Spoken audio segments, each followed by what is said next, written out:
I think AI is becoming more valuable because as we do searches in, like, say, different AI engines, it kind of makes you think about things. It may not give you the answer, but it makes you think about things. So you put in enough data in ChatGPT or whatever, Bing or whatever AI engine you want to use.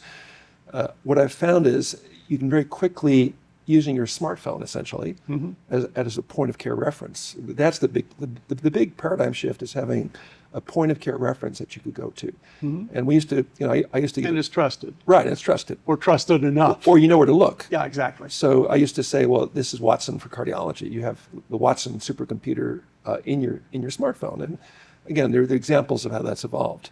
But at the end of the day, it's understanding, like you said, this truth in measurement and truth in publication. And over the past 2 decades, there's been a whole issue of loss of trust, both in medicine, in physicians, in healthcare systems, and so on.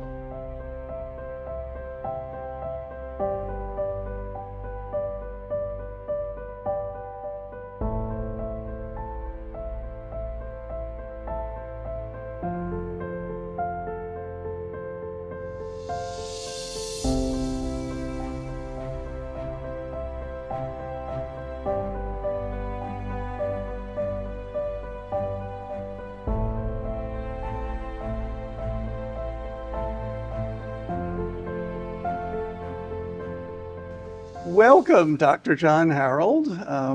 It's a misty Southern California afternoon, which I find refreshing, actually. I always like a little bit of the London summer feel as part of it. So, as background, you're my cardiologist, by full disclosure, and you also happen to be one of the top cardiologists in the world, and certainly the best in LA. I got to you, was it David Agus? David Agus. David is, I'm a firm believer that if there's someone that's job is to help keep me alive, that you start with the best. So it's that, and it's been a pleasant collaboration and for a long time. But we got to know each other, and turns out that we have a lot of common interests, and that you've been stalking me for 42 years, apparently. Yes. Perhaps, yes. We'll have to talk about that story. But thank you so much for being here. How did you get started, and where did your passion for medicine come from? What did your parents do? How did it begin? Well, to begin, to say the climate this morning is a typical Irish morning, and I am the son of two parents both born in the Republic of Ireland. And you look pretty typically Irish, I must say. Yeah. Apparently the genes kicked in. So, yeah, so they emigrated to the United States in the 50s, and they went to Northern California, a little town called Petaluma. And in August of 1955, I was born in Petaluma General Hospital. I was premature. I wasn't expected to survive. That's what they told my mother. I think I defied logic. Exactly. And then you were tenacious even then. I was tenacious. And by age 3, my mother, who had spent many years in New York City, wanted to go to New York City. So at age 3, we relocated from Petaluma, Northern California. Gee, I wonder if that's a step function. to the Bronx. Interesting. And so for the next many years. And there's a pretty good sized Irish community there. That's so correct. That probably had something to do with it. That's correct. A place called Gaelic Park as well. But in any event, I grew up in the Bronx, and I was a product of the public school system. And what was interesting at the time, the demographics of the area were quite interesting. I lived in University Heights. Demographics were about, at that time, 90% Jewish and a mixture of other nationalities. And everyone at the time in my public school or junior high school were applying to the Bronx High School of Science. And I decided, well, let me apply it to the competitor, which was Stuyvesant High School. And fortunately, I was accepted, and Stuyvesant High School is one of the more famous schools in the nation for science. Well, in both that and Bronx School of Science, certainly when it comes to public schools are considered the best. Right. And very competitive, and it's not easy to get in. So every morning, I would board the train at the exit point for Bronx Science, because I lived only a few blocks from Bronx Science. And I would end up taking 3 trains, the D train, of course, the F train, and the LL train, which took me to 14th Street and First Avenue, where Stuyvesant was, across the street from Beth Israel. And Stuyvesant was built in the 1900s and had some very famous graduates, Joshua Lederberg, Jimmy Cagney. I knew Josh Lederberg. There you go. You know. Paul Reiser and others. Paul Reiser was in my class. And it was all about science and technology. And that was my introduction to science. And really, it was the mentorship that I received at Stuyvesant that kind of set me forward for my career. So, for example, my English teacher was someone you may know of, Frank McCourt. Mm-hmm. He wrote Angela's Ashes, but he was a young Frank McCourt. My science teacher, was very well known in literature and had written extensively and really mentored me. And as a matter of fact, at the end of my 4 years at Stuyvesant, I spent 2 months at the Hayden Planetarium during the summer clerkship there, which also introduced me to science. But what was interesting at the time, I was looking at my options for college, and I was part of a middle-class Irish family, and the idea of going to the Ivy League wasn't exactly. It Didn't feel right.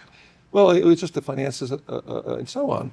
So I actually applied to the service academies, and I was accepted at the Air Force Academy. I was accepted at West Point. I was Jim Buckley's nominee to the Air Force Academy. But in March of that year, I received a letter from the Secretary of the Air Force, and the letter said, "We understand you're interested in medicine," because I expressed an interest in going to medical school. And because of budgetary constraints, we cannot guarantee that you would be a candidate, that you'd be a candidate for medical school at the conclusion of your training. And paradoxically, I crouched a little bit for the height requirement because I was accepted as a pilot. As you probably know, 6'5" would. I was about to say, they're not going to build a special airplane That's for correct. you. That's correct. And that story actually has applicability to one of more recent flights from Russia when the astronaut was oversized for the aircraft. That's another story. But anyway, so I got the letter, and the next day I happened to open up the New York Times, and there was a 4-sentence announcement: BS MD program, recruiting at the City College of New York, a 6-year BSMD program recruiting at the City College of New York, which essentially had no tuition. Mm-hmm. I applied for it and was immediately accepted. So beginning in the summer of 1973, I was at City College doing human anatomy because it was a 6-year BSMD program and they integrated the medical school in the first undergraduate year. So I'm doing human anatomy in the first year. And the program was taught by representatives from the 5 major medical schools in New York, so the education was phenomenal. And at the end of 4 years, I transferred into the State University of New York at Stony Brook in Long Island for the last 2 years, and essentially did all my clinical rotations on Long Island. And then, again, mentorship again. The chairman of medicine at Long Island Jewish Medical Center really, watched over me and suggested that I apply to Mount Sinai Hospital in New York for internal medicine, which at the time, was probably a long shot because historically, individuals from Stony Brook at New Medical School did not get into Mount Sinai. Mm-hmm. And I was accepted to the entering class, and I entered Mount Sinai, for the 3-year residency in 1979, and spent 3 years at Mount Sinai through 1982. And then I had to apply for cardiology fellowship, and a lot of things were happening at Mount Sinai at the time. They were in a reorganization in cardiology. What year was this? 1982. When I finished at MACC. I actually knew one of the doctors who, Jack Jacobson, who was a neurosurgeon and all of that. He was a mentor to me for a period of time. Well, the interesting thing is, so that was, as I'm applying for cardiology fellowships, originally I was going to stay at Mount Sinai, but the opportunity came up to come to Cedars-Sinai. Then it was a Sinai, so what the hell? Yeah, and the chief of cardiology was a world-famous inventor of what was called the Swan-Ganz catheter, and he was born in Sligo, Ireland, and was an absolute genius. And we immediately hit it off. And he was a world leader in cardiology. So I got recruited to Cedars-Sinai in Los Angeles in '82, and spent 3 years in cardiology training. I was then going to return to New York to be chief resident at Mount Sinai. That was the invitation. I had to go back. Mm-hmm. But then I became, enthralled with Southern California and the opportunities it presented. So my career, I was part-time faculty, part-time in private practice, and I've been here ever since. And who knew there'd be an Irish kid, and Well, it's funny you heart say of Tinseltown. it's funny you say that because I was the first Irish chief of staff at Cedars-Sinai. Right. I mean, Cedars-Sinai is a very Jewish-founded institution. And it's interesting, though, recurrent theme in what you're talking about is this notion of mentorship. And because we accidentally seem to know a lot of the same people. I mean, Jack Jacobson, for me, was very inspirational. I met him because his wife was on the board of the 92nd Street YMHA, and I did the redesign of the concert hall there. Oh, of course. As my first, as a kid, theater acoustics project. And,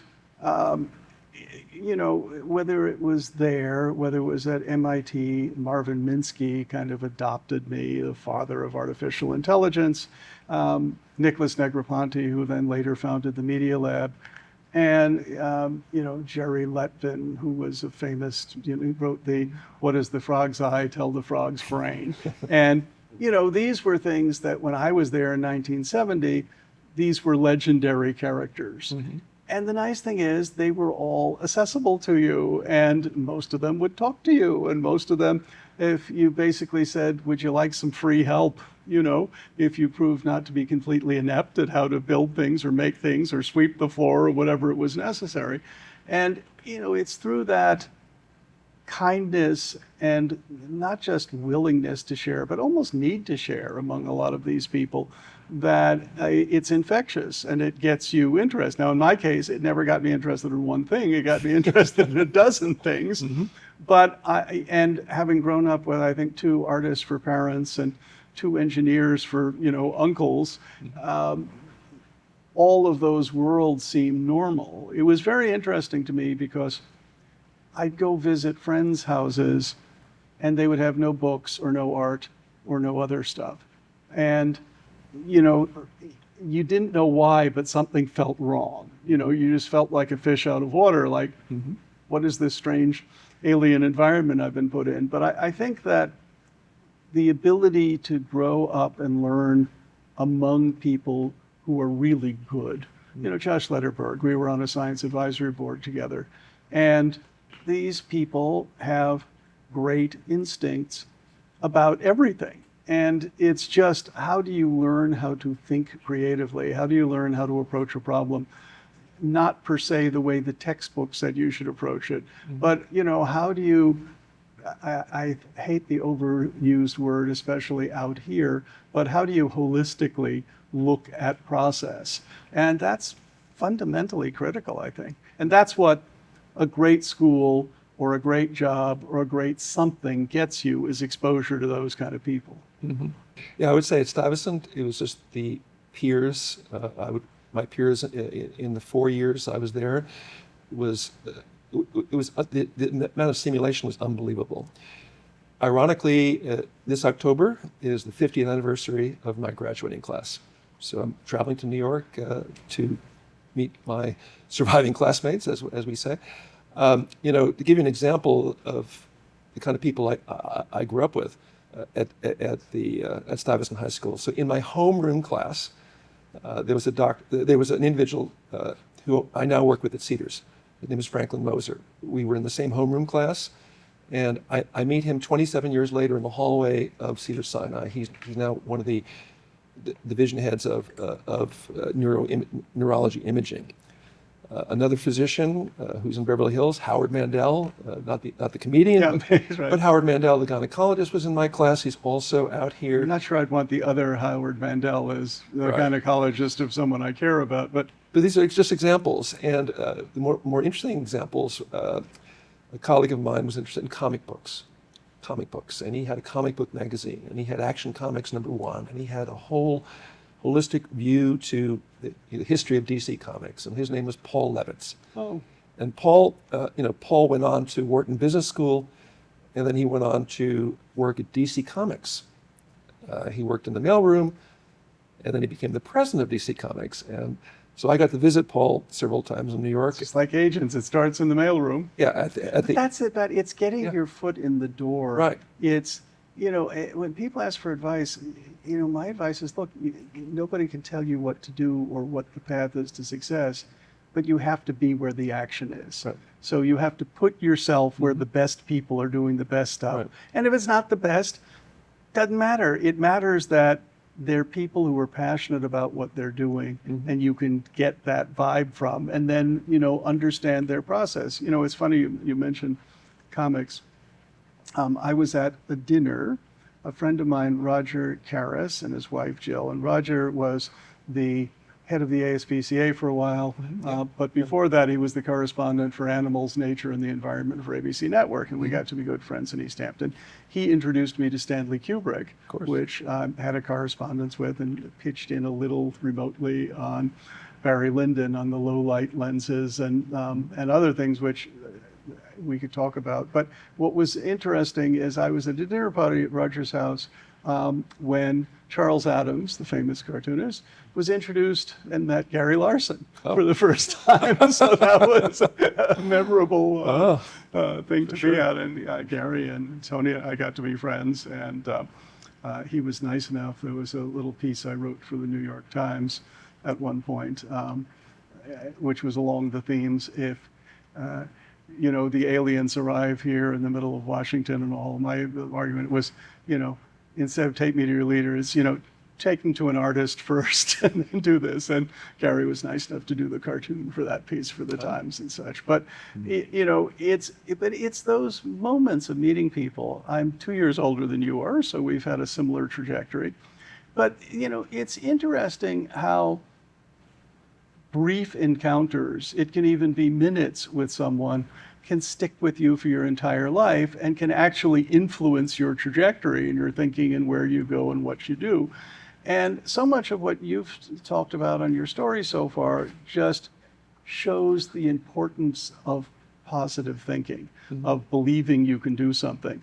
And it strikes me that if you believe you can do something, very unlikely people could end up being president of the United States, for example.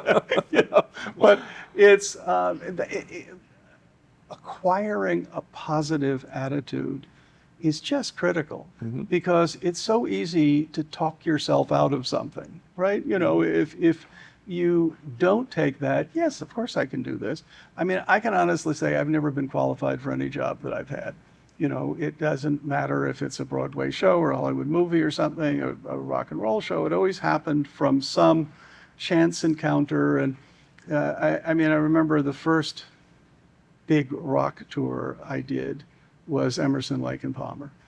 And I was doing the effects and helping with a whole bunch of things, because once you get into something, you do what you can to make it better. And that was nice. And, it turns out the director saw that show and, was doing a Sherlock Holmes play called The Crucifer of Blood.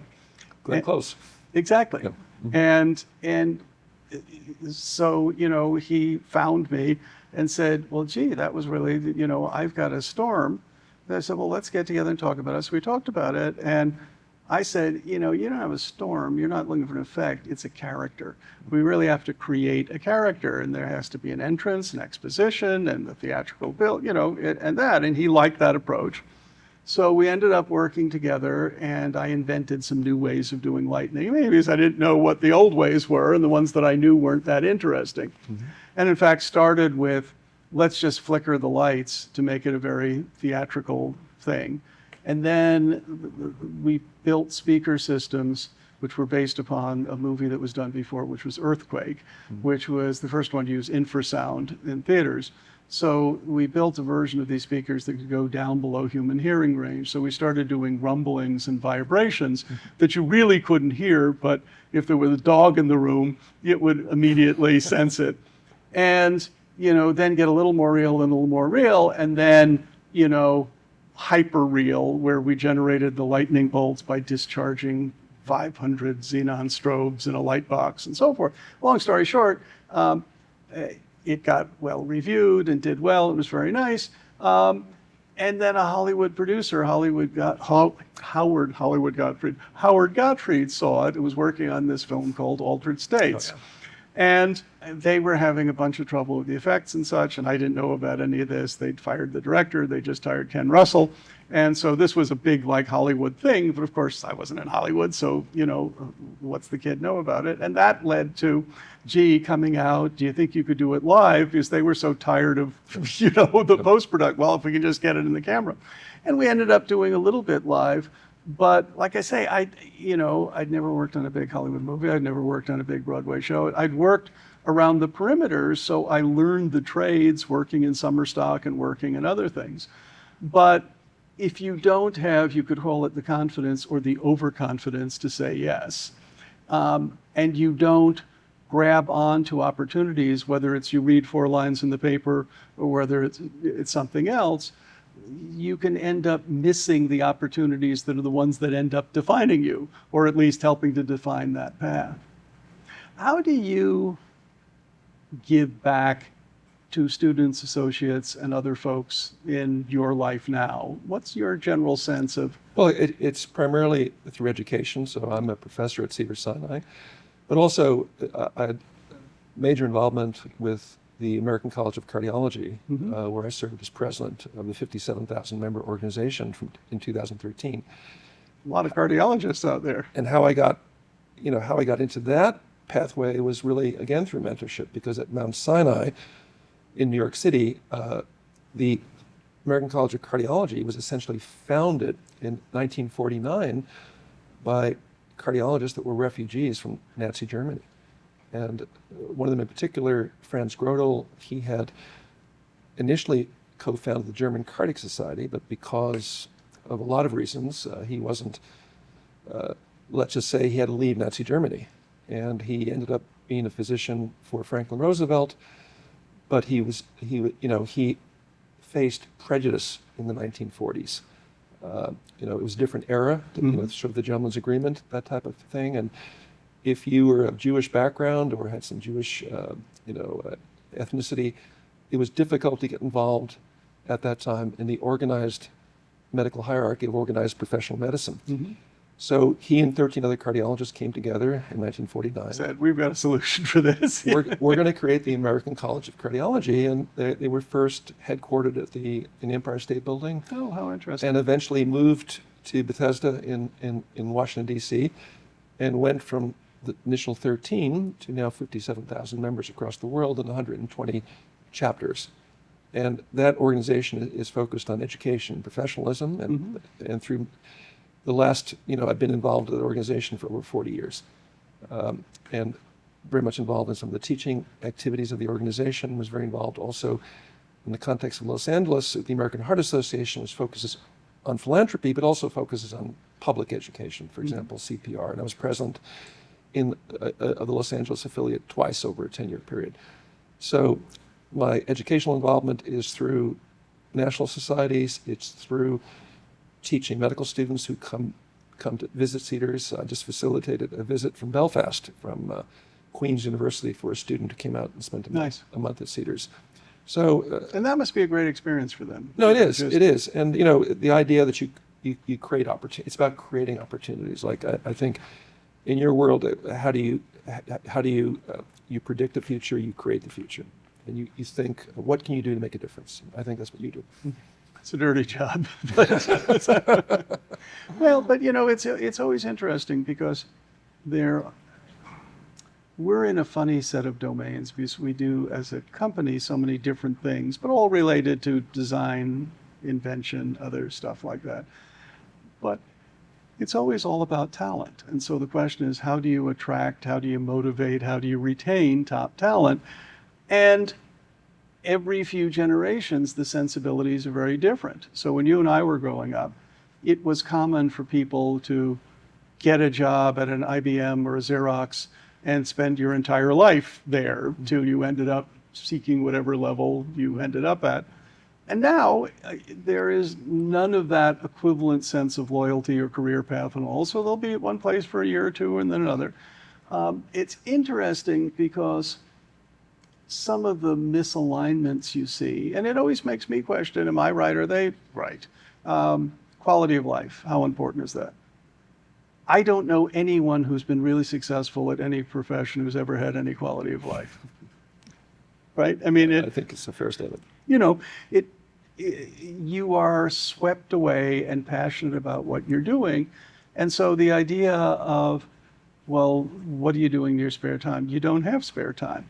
And, well, what do you do when you're not at work? You're always at work, and so forth. Because on one level, you can say the easy answer is, well, that's what it takes to be the best. But it's actually much more subtle than that. That's why you got involved in the first place, because of this passion. You know, it's this fire that someone started inside you that just multiplies. And that's why I enjoy mentoring other people when they ask, to the extent that I can, because, you know, that's anything I've ever accomplished has been through what I learned from the kindness of observing other people. And by the way, some of those other people, it wasn't kindness, they were just jerks. You know, there are a lot of, in the entertainment industry, what we like to call high maintenance people or screamers or some combination of things, probably many of them your patients, just for a set of obvious reasons. But, and there are so many different techniques. You know, you meet actors, great actor, and some of them are very smart and, you know, great as friends. Other of them are not, but their professional competency is unquestioned. And so that's part of what makes life interesting, is learning about all these other things. And then you get to decide, well, which of those do you want to be? Right. Now, sometimes you don't have a choice. You know, it's that. Tell me about the practice of cardiology. So how does your day divide up? What do you actually do? What are the subspecialties? Because everybody's got a heart, right? And so this seems to be relevant to a bunch of people. I'm also interested that this new technology, such as smartwatches, which are going to monitor yourself, you know, for $80, you can buy something which will do an EKG. It's a very different world than it was a number of years ago. I'm just interested in what is the job like and how has it changed, or is it changing due to new technologies? I would say that cardiology is one of the more progressive specialties. Obviously, when I was a house officer at Mount Sinai, a patient pulled up in the emergency room at 4 o'clock in the morning and driving a Porsche. He was about 42. He was having jaw pain. He was a physician. He wanted Demerol for his jaw pain. Yeah, exactly. And I said, let me do an EKG. We did an EKG, and he was having what we call an ST segment elevation myocardial infarction. Now, this is 1980, the same time you were doing Frankenstein, the play. In 1980, Yeah, we have to be clear. we had no, Yeah. in 1980, we had no effective treatments for myocardial infarction. He was admitted to our coronary care unit, and he died 4 hours later, in his 40s. Ironically, at Mount Sinai at the time, we had a visiting professor, Klaus Peter Rentrop from Germany, who was working on this idea of thrombolysis, the ability to treat heart attacks by dissolving clots and administering a drug. Clot busters. Busters, Yeah. essentially. So when I left Mount Sinai, I came to Cedars-Sinai, and William Gans at Cedars was the partner of Swan. I mentioned earlier they developed the Swan-Ganz catheter. Was also working on this concept of thrombolysis or clot busting medications. And to make a long story short, we went in a very short period of time from having little or no interventions for myocardial infarction to be able to cure people, treat them very rapidly, and make a huge difference in quality outcomes. I'll make you laugh a little bit, because you fast forward to 2013. I'm in St. Petersburg. I'm in the Presidium of the Parliament. It's the 65th anniversary of the Russian Cardiac Society. I'm giving a presentation, and behind me on the dais, the same dais, by the way, that Putin announced the war in Ukraine. But in any event, behind me on the dais is a Russian cardiologist. His name is Eugene Chazov. Now, you may not know the name, but Eugene Chazov, in the Russian literature, had described the first example of intracoronary thrombolysis in man, putting a catheter in dissolving the clot and treating myocardial infarction. This occurred during the Cold War period, in terms of the Crimea issues and so on. It had not been well known. So this was sort of the chemically assisted roto-rooter exactly. approach. So I worked with the three principals in this technology, or met the three principals, and actually Chazov was the first one to have actually done it, even though the other two had claimed they'd been there first. So it talks, it talks about the evolution of technology. But what's more fascinating about Dr. Chazov is he received a Nobel Peace Prize. And what did he receive the Nobel Peace Prize for? Physicians Against Nuclear War. And who was his partner? His partner was Bernie Lown from Harvard, who was the famous electrophysiologist. And they came together and created Physicians Against Nuclear War. How And interesting. it's so ironic looking back. It's interesting that that's what he's remembered for. Right. When you think of how many countless lives Right. were actually saved. How interesting. Exactly. So it's a fascinating story. And you fast forward to when I was the president of the American College of Cardiology. We had my presidential address, and then we gave an award to Dana Carvey, because Dana Carvey himself had heart disease. Mm-hmm. And to make a long story short, Dana gave one of the best monologues I've ever heard him give. And part of the monologue has to do with Putin and Russia and the invasion of Crimea. So it's a fascinating story, but it just, for me, everything came full circle at that point in time. So just a little ironic in terms of the convergence of history. But your original question is, cardiology has been sort of on this innovation pipeline going forward at the speed of light. I mean, we have technologies now that were unheard of, that were science fiction when I was a House officer. And every day we have access to artificial intelligence approaches, we have access to new technologies, new drugs, the whole CRISPR technology. So I would say that... Yeah, CRISPR is pretty astonishing. Yeah, so the entire field of cardiology has sort of been revolutionized. And the whole point is the impact that cardiology can make on global health. Now, you may not know this, but yesterday was the International Day for Interventional Cardiology. How did I not know this? Shocking. As declared by the United Nations. And it was celebrated at United Nations General Assembly. They're meeting in New York tomorrow. The UN General Assembly is meeting, focused on the SDGs, or Sustainable Development Goals. And one of those Sustainable Development Goals is about health. How do you improve global health? And a part of improving global health is the focus on non-communicable diseases, which is really what cardiology does. We deal with non-communicable diseases, and we make a difference in outcomes. But that difference in outcomes can be global in terms of how we approach things. But the whole point is that what's in our toolkit, what was in the toolkit, in 1982 was something called foxglove, which William Withering, discovered in 1787. Digitalis. We didn't have a lot of other remedies. Here, chew on this. No, Right. so I mean, it was pretty amazing about, in my lifetime, what has happened in the sphere of cardiology. And in fact, cardiology has become so subspecialized. Within the context of the American Board of Internal Medicine, we hold almost half the certificates, because there's interventional cardiology, there's general cardiology, heart transplant, heart failure, adult congenital heart disease. I remember DeBakey the first transplant. Electrophysiology. Yeah, Right. exactly. Right, so it just illustrates how far we've come. And even DeBakey himself, DeBakey, of course, was a very famous cardiac surgery who pioneered the surgery for aortic dissection. Well, and that was, there were a whole bunch of controversial things. Test tube babies, it was called. Remember when Of in course. vitro first started Yeah, of happening? course. And the idea that you would have a mechanical heart, you're part android robot. Right. It's very interesting how, you look at something like inventions that when you first hear about them seem horrific, followed by it's eventually a checkbox on a hospital form. I mean, I think about pacemakers. And if you had told someone, in the 40s, the 50s, as you wake up and your cardiologist is, looking down at you, what happened?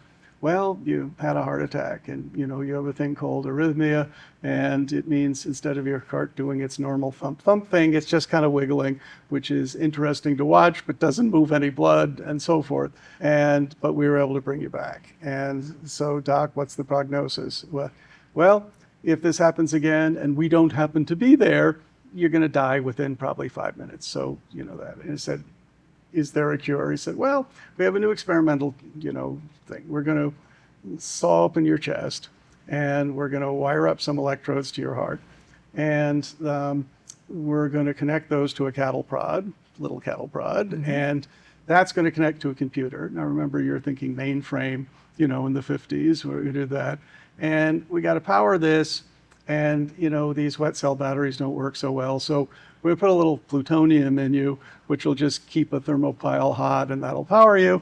And then we'll put effectively a stethoscope in, and it's going to listen to your heart rhythm. And we're going to have a recording of what your heart rhythm's supposed to look like. And if it gets a little wonky, we'll give you a ZOTS, and it should, bring it back. What do you think?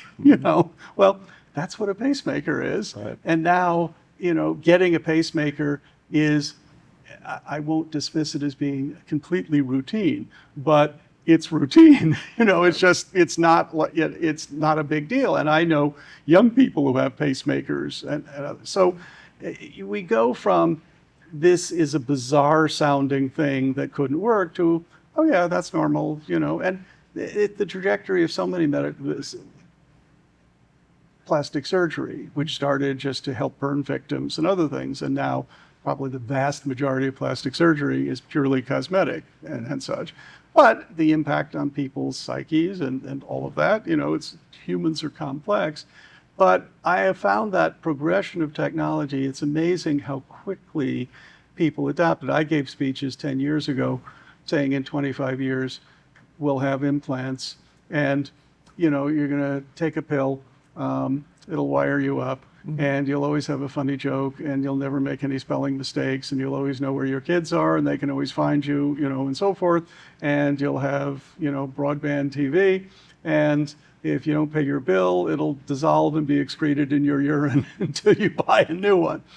These things always sound fanciful, but it's right around the corner. And through the efforts of your institution, Dan Berman, who I've known for years. And I met Dan originally and all of those folks because Michael Eisner was my boss at Disney. Yeah. And I had, and I don't think you ever heard about this, I started getting pains in my chest. And, felt like it might be radiating into my arm, this kind of thing. High stress job, but I don't stress. So it never occurred to me that, this is that. And I did what any reasonably technically and scientifically literate male in their mid-40s did. I ignored it. And, I was telling Robin, if you find me face down in the carpet, give me a few aspirin, call up Sinai, tell them I want the good stuff, and so on and so forth. Give me the expensive clotbuster, and doing this. And at one point, she made the ridiculous suggestion, why don't I see a doctor? Now, I, said, really? This sort of thing. So I said, maybe you're right. I called up Michael. I said, Michael, hey, if there's an area that I know you have experience in, because his primary doctor was Michael Engelberg, Of course. who was my primary doctor, who I got to from him. He said, oh yeah, I'll call up this, and so on and so forth. So I went in for a stress test, and this is when you were running on treadmills and they're holding up a thing to you. A fluoroscopy or whatever they were doing. I guess it was cinema and imaging at that point with CCD detector. So I'm doing that, and it's like this whole team of people doing it, and of course to me, the whole notion was this is like gas. It's like gas that starts in your chest and radiates into your arm, and so forth. So I'm sitting there, so doc, what do we got? And he said, it's nothing. This looks normal. It's probably gas. So, and the pains, went away. And so, but over the years, I keep going back. And then it went from that to EBCT, electron beam cardiography. And I was particularly enamored of that because I thought it was particularly clever to put a big vacuum chamber in, deflect an electron beam, have the effective anode be the target. And so you could scan it instantly, synchronize it with the heartbeat. And now I was seeing movies correlated to flow. And then you come back a little later and it's, the hybrid PET, CT, MRI, there are two variants of it, I'm told. But you watch that, and that one is interesting because rubidium-82, and rubidium-82, what is it, 17 minutes? There's a very short half-life on it. Exactly. Excuse me, and I remember all of this wrong. You're doing very well, actually. I didn't study for it, I should have. But, the idea that because it's such a short laugh, you have to make it with a linear accelerator right in the room. And so I've now got like a $3 million machine, set up. But, and by the way, I was really hot when I got home. I was like setting up my radiation detectors from 15 feet away, alarming. So I thought that was entertaining, but not for long. And now you go back for scans, and it was fascinating when I had my last non-PET heart scan, which was literally you get in, you don't take off your clothes, you lie on a table, you don't take off your shirt, they stick 3 electrodes onto you to sync the thing up. It's a 5-minute scan, if that, a 3-minute scan, and you're out of there. And so it's been fascinating just watching how this progresses and how on one level you have the super expensive test that you have to argue with your insurance company about because they think they know more about it than your cardiologist does. I always appreciate, these things. I'm sure you appreciate being on the other end of the conversation. Yeah.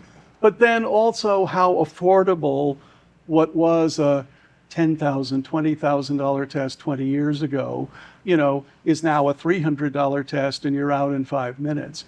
So I can just say that being on the receiving end of a bunch of this, that's fascinating. And I'm hoping that we can educate the public of the importance of early detection. They're slowly getting the message on things like colon cancer. And that, by the way, if you don't get a regular colonoscopy, by the time you're feeling bad at stage 4 and your odds are like this. And it's the same thing with your heart, pay attention. If you don't have a cardiologist, get one and establish, because the time to establish a relationship is not when you're lying face down in the carpet. Right. What does an organization such as the one you're president of, what does it do to think about public education, and how do you acclimatize people to these? Well, I think you have to start with advocacy. So advocacy both with government to, increase appropriations for research, new technology and innovation. But then you have to focus on public education as well. And the American Heart Association does that, as does the American College of Cardiology. You made a remarkable point earlier in terms of the linkage of Hollywood. And Hollywood actually, believe it or not, played a significant role in the evolution of some of these things we're talking about. So go back over 60 years ago, and an actor named Clark Gable had just finished a movie with Marilyn Monroe called The Misfits. And he was admitted to Hollywood Presbyterian with a major heart attack. Now, by the way, another person in this series, photographer Elliot Irwitt, was the set photographer for The Misfits. Oh, there you go. Again, it all comes together. So in any event, Mr. Gable had been somewhat aggravated doing The Misfits for a number of reasons. He came down with chest pain, and he had was a significant heart attack. He was admitted to Hollywood Presbyterian, and he was there for several days. And towards the end of before he died, he essentially had the equivalent of a cardiac arrest. Now, in 1960, we had CPR, had just been introduced. We had defibrillators that had just been introduced. He received neither, because again, the technology had not been applied. His death was the shot heard around the world. And it created a whole new paradigm shift in thinking.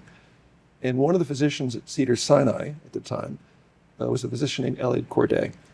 And Elliot Corday and others became interested in the concept of creating a coronary care unit. We didn't have coronary care units in 1960. Oh, interesting. So it's a fairly recent evolution. Fairly recent innovation. And the first paper on a coronary care unit, well, the concept came out simultaneously from England and also from Cedars-Sinai. But But it took a leader such as Corday, who later became president of the American College of Cardiology, to take it nationally. And he worked with President Johnson and someone named Michael DeBakey to create legislation that essentially supported the introduction of coronary care units across the country. Now, again, the idea of putting patients with heart disease in a dedicated area became very helpful because we had techniques that you could do. You could do CPR, you could do defibrillation. We just didn't have a lot of interventions that would make a difference. Then you fast forward to later in the 1960s, you have movies like Fantastic Voyage, and you have 2001: A Space Odyssey, and you have Star Trek, the Andromeda Strain. And the Andromeda Strain, yeah. Michael Crichton. And all these envisioned what we might have in the future. And it stimulated a whole new generation of individuals to start thinking about this. Yeah, it socializes the need for innovation and the opportunity for innovation. Well, and 30 feet from here, we have an AED, right? And do you think they're a good idea for companies to have AEDs and things like that? I certainly do. I mean, talk about what that is. Yeah, so essentially you're talking about the automatic defibrillator that you basically apply to a patient. It will defibrillate if it finds the right combination of things. And the nice thing is it has to find it because it won't zap them. It won't zap you unless the algorithm, which is, by the way, probably a good thing. Yeah, right. So the example, there was a very well-known reporter who was the MC of Meet the Press, as you probably know. And he had come back from Rome. He and his son had visited the Pope and came back from Rome, and he was doing outtakes for Meet the Press. And he was in the sound booth, and he was talking, then he wasn't talking. And he had a sudden cardiac arrest. Mm-hmm. And he was not resuscitated. And a month prior to that, he had had testing for heart disease, which came out normal.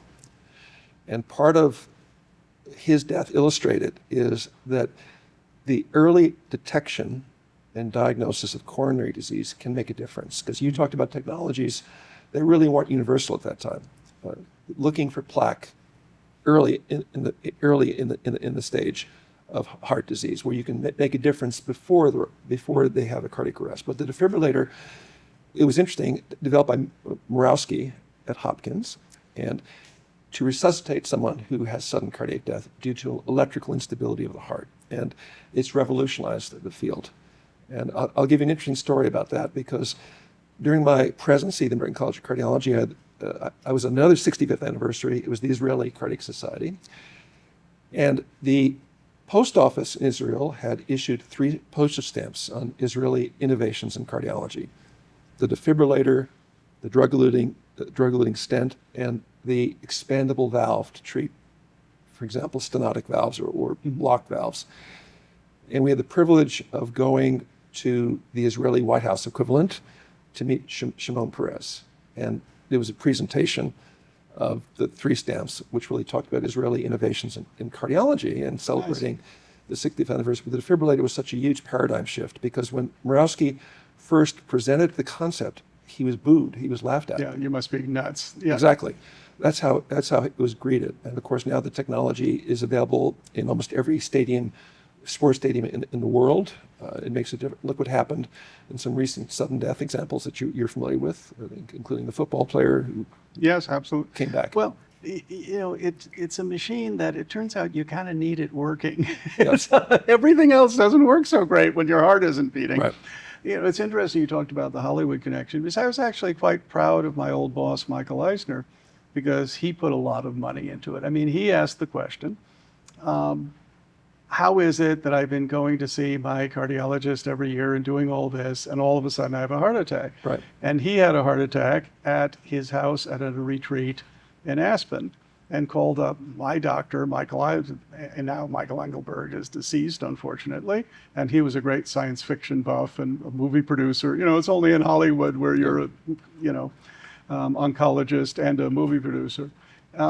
Did things with Donald Sutherland and all this. Great, and an incredible authority on science fiction, as is my friend Alan Kay. And if you put the two of them together, you had to just stand back for 3 or 4 hours before you could get a word in edgewise. But Michael said, well, why is this? And he put a lot of money into developing these new tests, working with Dan Berman Right. and Sinai. And Sinai has been a great institution because it has been at the forefront of continuously reinventing these technologies. And that's what I've always been impressed with, Dan and his associate.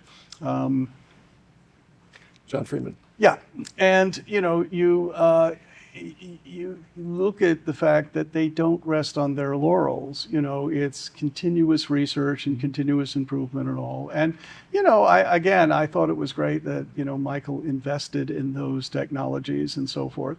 But grateful patients go a long way in medicine to pay for the things that a National Science Foundation may not have priority for. But it really transformed how we think about early detection of heart disease. And plaque, which is calcified lesions within the coronary arteries, can be picked up with this very simple low dose CT in terms of radiation exposure. Yeah, that's the one I had a few weeks ago. At minimal cost, and can be extrapolated, perhaps on a more global basis. And this is one of the things I mentioned earlier. The United Nations General Assembly yesterday was recognizing interventional cardiology and the impact it can make on treating heart disease at different phases, and how this can be extrapolated not only to places like Cedars-Sinai and Beverly Hills, but can be extrapolated to places in Africa and places across the world. And this is the whole concept of that. So, well, and that's what's so important, because sometimes you get backlash of people, well, only rich people can afford this. And the answer is, well, today that's probably true. But again, just look at what happened to that CT cardiac scan, where I think it's a $300 test now. Well, obviously, there are people who can't afford a $300 test, but you'd like to think that that's why we have healthcare and we have a whole variety of other things, because irrespective of how cynical people are about whether it's Obamacare or whether it's anything else, the fact is it makes business sense to prevent people from having serious diseases, because just from a financial perspective, you're going to spend a lot more taking care of them than if you can, so it's good business. And so the good news is that in an economics-driven society, that actually works in your favor. And I think it went from 30 years ago, a curiosity to think that you're going to be focused on preventing disease and increasing wellness. You never had the word wellness. Right. Wellness is a fairly new word in the whole scheme of things. And so it's just like it took kids to get their parents into recycling, right? Because again, when we grew up, what was an environmentalist? I remember I met a gentleman named Morley Ayerst who lived in East Hampton, where we had a house. And he was an environmentalist, and I remember hearing that. What's that? I've never heard of an environment. And he's an ecologist, really. And so we've come a long way, but there's a long way to go. well, I think you brought up a very interesting perspective, because as cardiologists, we have to think beyond the office. We have to think about what are the conditions, the social determinants of health that our patients are living under. What is the condition of the city? What is the condition of, do they have access to parks? Do they have access, to good climate? Because air pollution, of course, is a major risk factor for heart disease. We're seeing that more and more. Climate change is becoming an issue. Lead exposure in children is an issue. So Bad dental health. bad dental health, all the things. And these are things that most people, I think, are not aware of. Right. So we kind of now focus on the social determinants of health to understand that from a holistic point of view, you cannot just look at the patient. You have to look at their background, where they came from, what are their living conditions, and the impact on that. Do we know why, take dentistry and air pollution, do we know why these contribute to heart disease? Or we just understand there's such a strong correlation, we know it's true, but we don't get it yet? Well, what we can find is increased inflammatory markers. And this whole concept, for example, that statins lower cholesterol, but their main benefit maybe is anti-inflammation drugs, is anti-inflammatory drugs.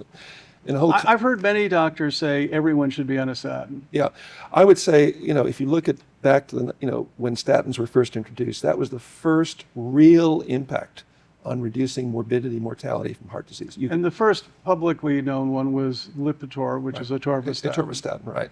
So that made a huge impact on I made a mention to the young physician that died in his 40s. But other than statins, we didn't have a lot of things to do in those days. And statins really revolutionized the treatment of heart disease. And what's happening now, we're talking about the global application. So we're developing what's called polypills, a combination of a blood pressure pill, statin, aspirin in a single pill that's cost effective, out of patent, perhaps, Yep. and can be, delivered to places across the world where you don't have the financial wherewithal to cover all the different new drugs that are still under patent and trade drugs.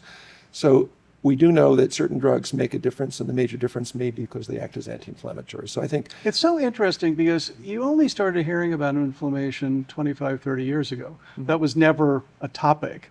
And now it turns out it's a really big deal. it's huge. It's a huge deal. And we think that recovering from myocardial infarction, for example, you've heard of a drug called colchicine, which is used for gout. It's an anti-inflammatory. It has some Don't impact. get me started on colchicine. The scandal. I'm only making reference to the anti-inflammatory properties. Yeah, exactly. So that it's fairly clear that one of the ways that statins do make a difference is not just the cholesterol lowering, as I said earlier, it's the anti-inflammatory effect.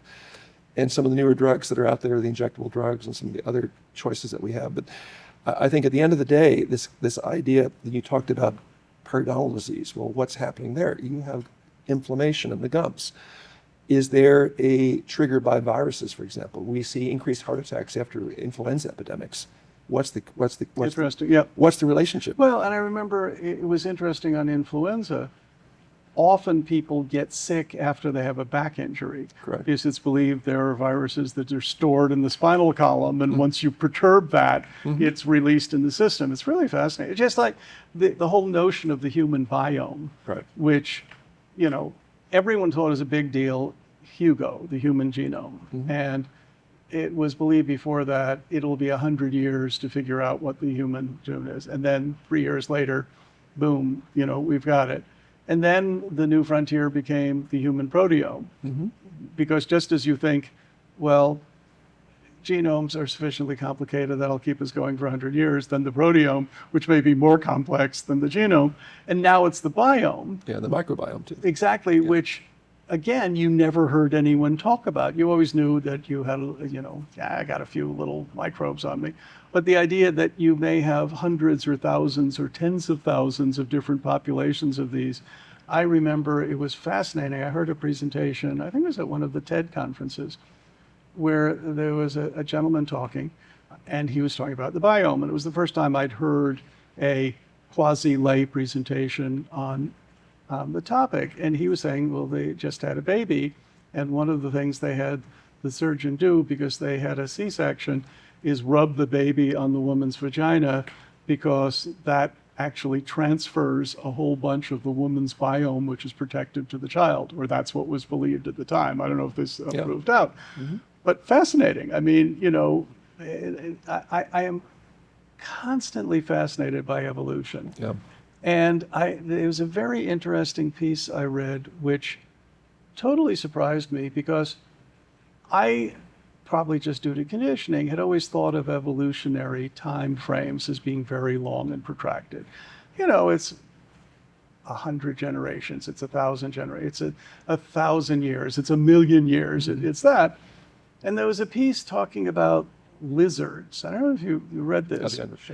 And the idea that these lizards went through 2 bad hurricanes on this island, and they evolved, and their offspring evolved bigger, I don't know if they're called fingers, but things to grab onto the trees so they don't get blown away. And the idea that one perturbing event like that can cause a species to evolve is fascinating. I think climate change and the impact of climate change is already doing some of these things. And go to Antarctica and other places, you can already see evolutionary changes already playing out. And I think I think we're challenged by where we are right now, because I think our optics are very different now than they We're were. working on an interesting project with some folks at Scripps on how could you map the entire ocean in 3D for temperature with precision. Because now we have a handful of point measurements. We have some buoys, we have a ship. We can measure surface temperature from satellites. but anyone who's gone for a swim in the ocean knows the surface temperature. You go down a few feet and It's very cold. it's very different. And so this is a set of techniques they've developed, which is basically acoustic thermography. It's because the propagation speed of sound varies based on the temperature of the medium.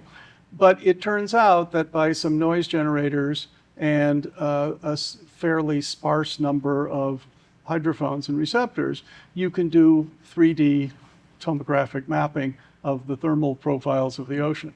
And say you could do it under the Arctic ice pitch and so on. So, it's been a fascinating project to be involved in. We're just sort of putting together the brain trust to figure out how you might do it. Because it's nice to talk about things like climate models. I mean, so much of everything about us is affected by the oceans. I find it interesting that if you ask a typical child, and we teach kids these things in schools. So I mean, two things that came up in conversations over the past few weeks is, why do planes fly? And what you were taught is Bernoulli. So you've got Bernoulli and the velocity causes a lower pressure. Then how can planes fly upside down? That's a good question. Yeah, good question. Can't be Bernoulli that makes planes fly, right? Yeah. Or a plane couldn't fly upside down. But we also, oh yeah, it's Bernoulli, we know that. And, you look at some of these other properties about where does our air come from? And you ask a kid, it comes from the rainforest and it comes from trees. No, most of it comes from the ocean. And so maybe while you're dumping crap into the ocean, you might want to be thinking about that. And we're looking at, oh my God, this is going to be beachfront property in 100 years and so on and forth. What about thinking about the health of the phytoplankton and the things that are generating the oxygen you breathe? These are big, complex systems. We don't understand them well. And when they have very long time constants, it's extremely hard to figure out. Case in point, I forget his first name, Midgley. You're familiar with Midgley? So this is a person who's caused, a scientist and engineer, who's caused more damage to our planet than anyone in history. He did tetraethyl lead, and he did chlorofluorocarbons. So it's not bad enough. We're going to give you lead poisoning. We're going to punch a hole in the ozone layer and give you cancer. Now, was he intending to do this? Probably not. But a double header is, people are impressed when someone like Linus Pauling and Marie Curie get 2 Nobel Prizes. But having 2, mass extinction class inventions is pretty good too. But we need data. And that's why I always urge people, get a colonoscopy. And by the way, well, I'm going to wait till I'm 50. And I say, well, the new recommendation is 45. And if you have a family history of it, why don't you go get it now? Exactly. And just get a baseline. Right. I think that the essence of understanding and knowledge is data. How do you get data? How do you then learn what to do with the data? But it doesn't matter what your insights are on data reduction and what to do with it. If you don't have the data, you've got nothing to work with. And it would seem like that's about our natural environment and our living systems. It's about physics, it's about cardiology, it's about all of these things. And I think the single biggest thing a person can do is either, if you'd like to live a long time, assuming you think that's a good goal, then get on the bandwagon of understanding yourself. And you don't have to be a doctor, but you have to know enough so that you can understand what's going on with you and make informed decisions rather than what you just heard on the internet or the news or someone that tells you, the COVID vaccine is more damaging than COVID is, or, all of this stuff.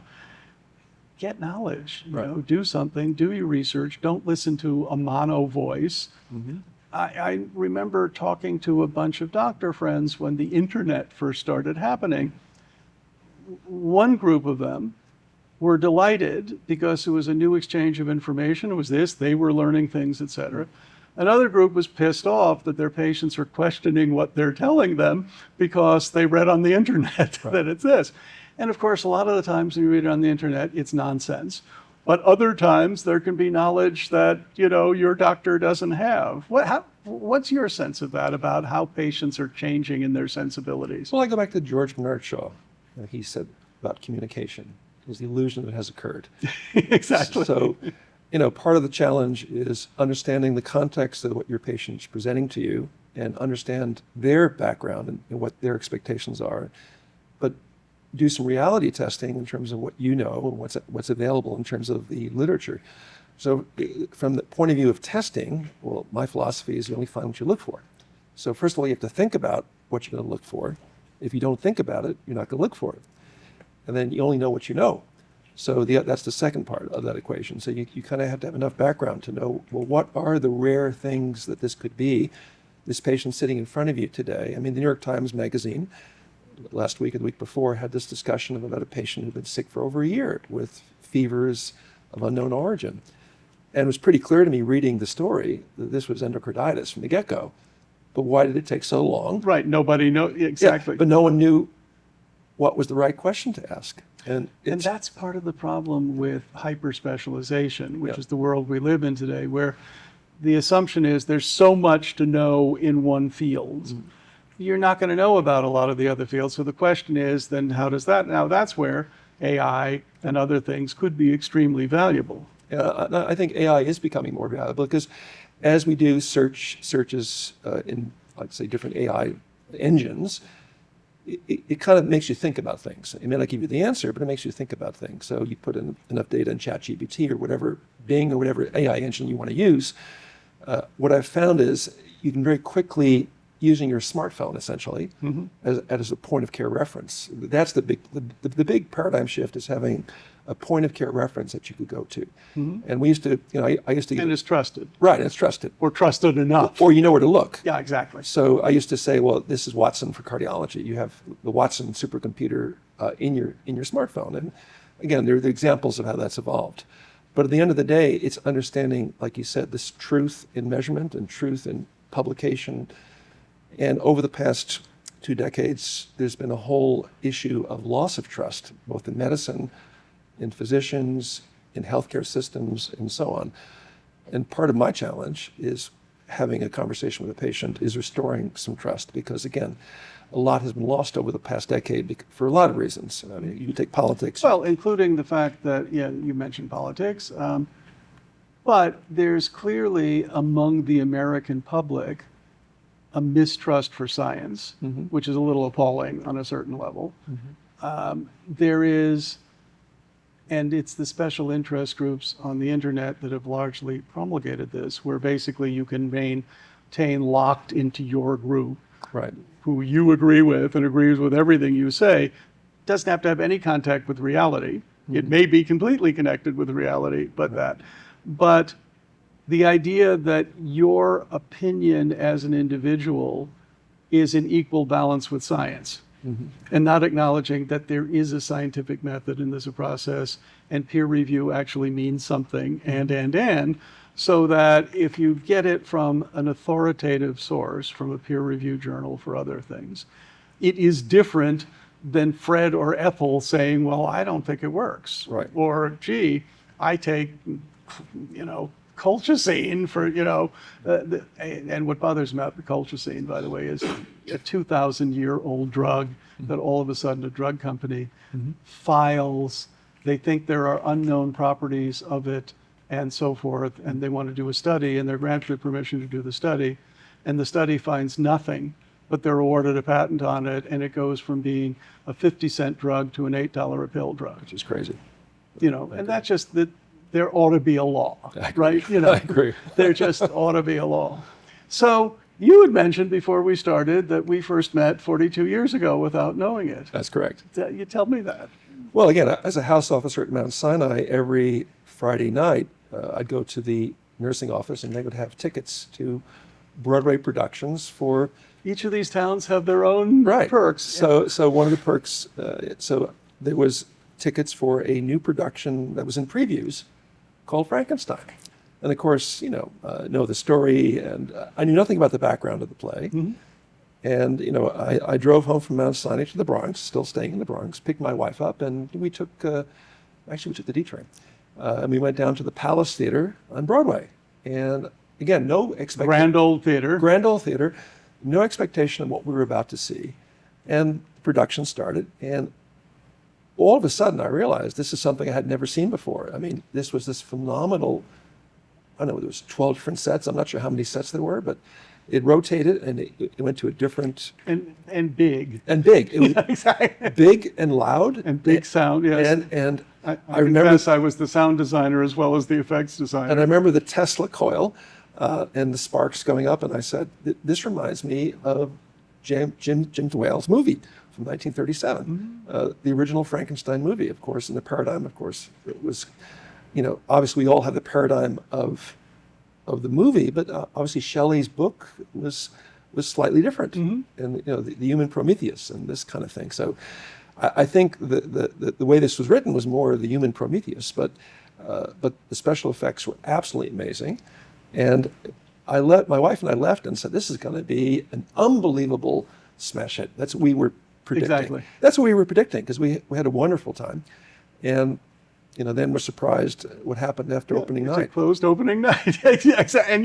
And I can tell you we were surprised too. Audiences loved the show. Yeah, I love the show. It was so interesting because last year, the New York Times did a retrospective, reconsidering Frankenstein after 40 years, or something like this.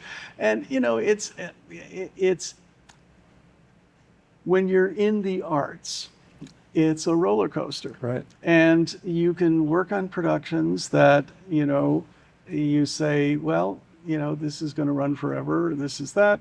And as I told you, I went out and bought a nice new winter coat based on I knew I'd be getting royalty checks, And you come by Monday morning and they're loading the sets into the dumpster.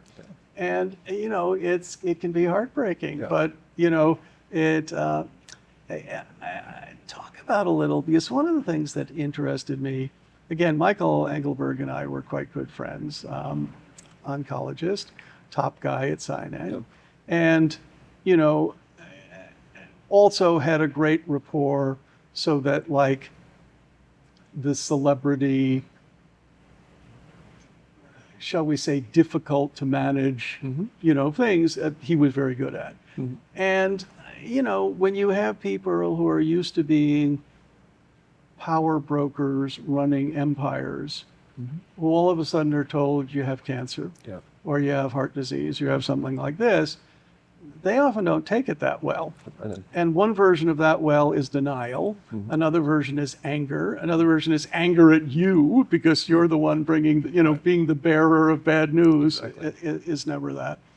But another aspect that struck me as being very difficult is Michael had few patients like me, because I didn't have cancer. And I just got to him because, Michael Eisner recommended him. And I said, and Michael Ovitz recommended him. And every Michael in entertainment I knew recommended. So I said, oh, great. I knew his dad as well. Exactly. Well, and we got to be good friends. And it was very interesting because, we would talk about how difficult it is when you get to be friends with your patients, because most of them are going to die.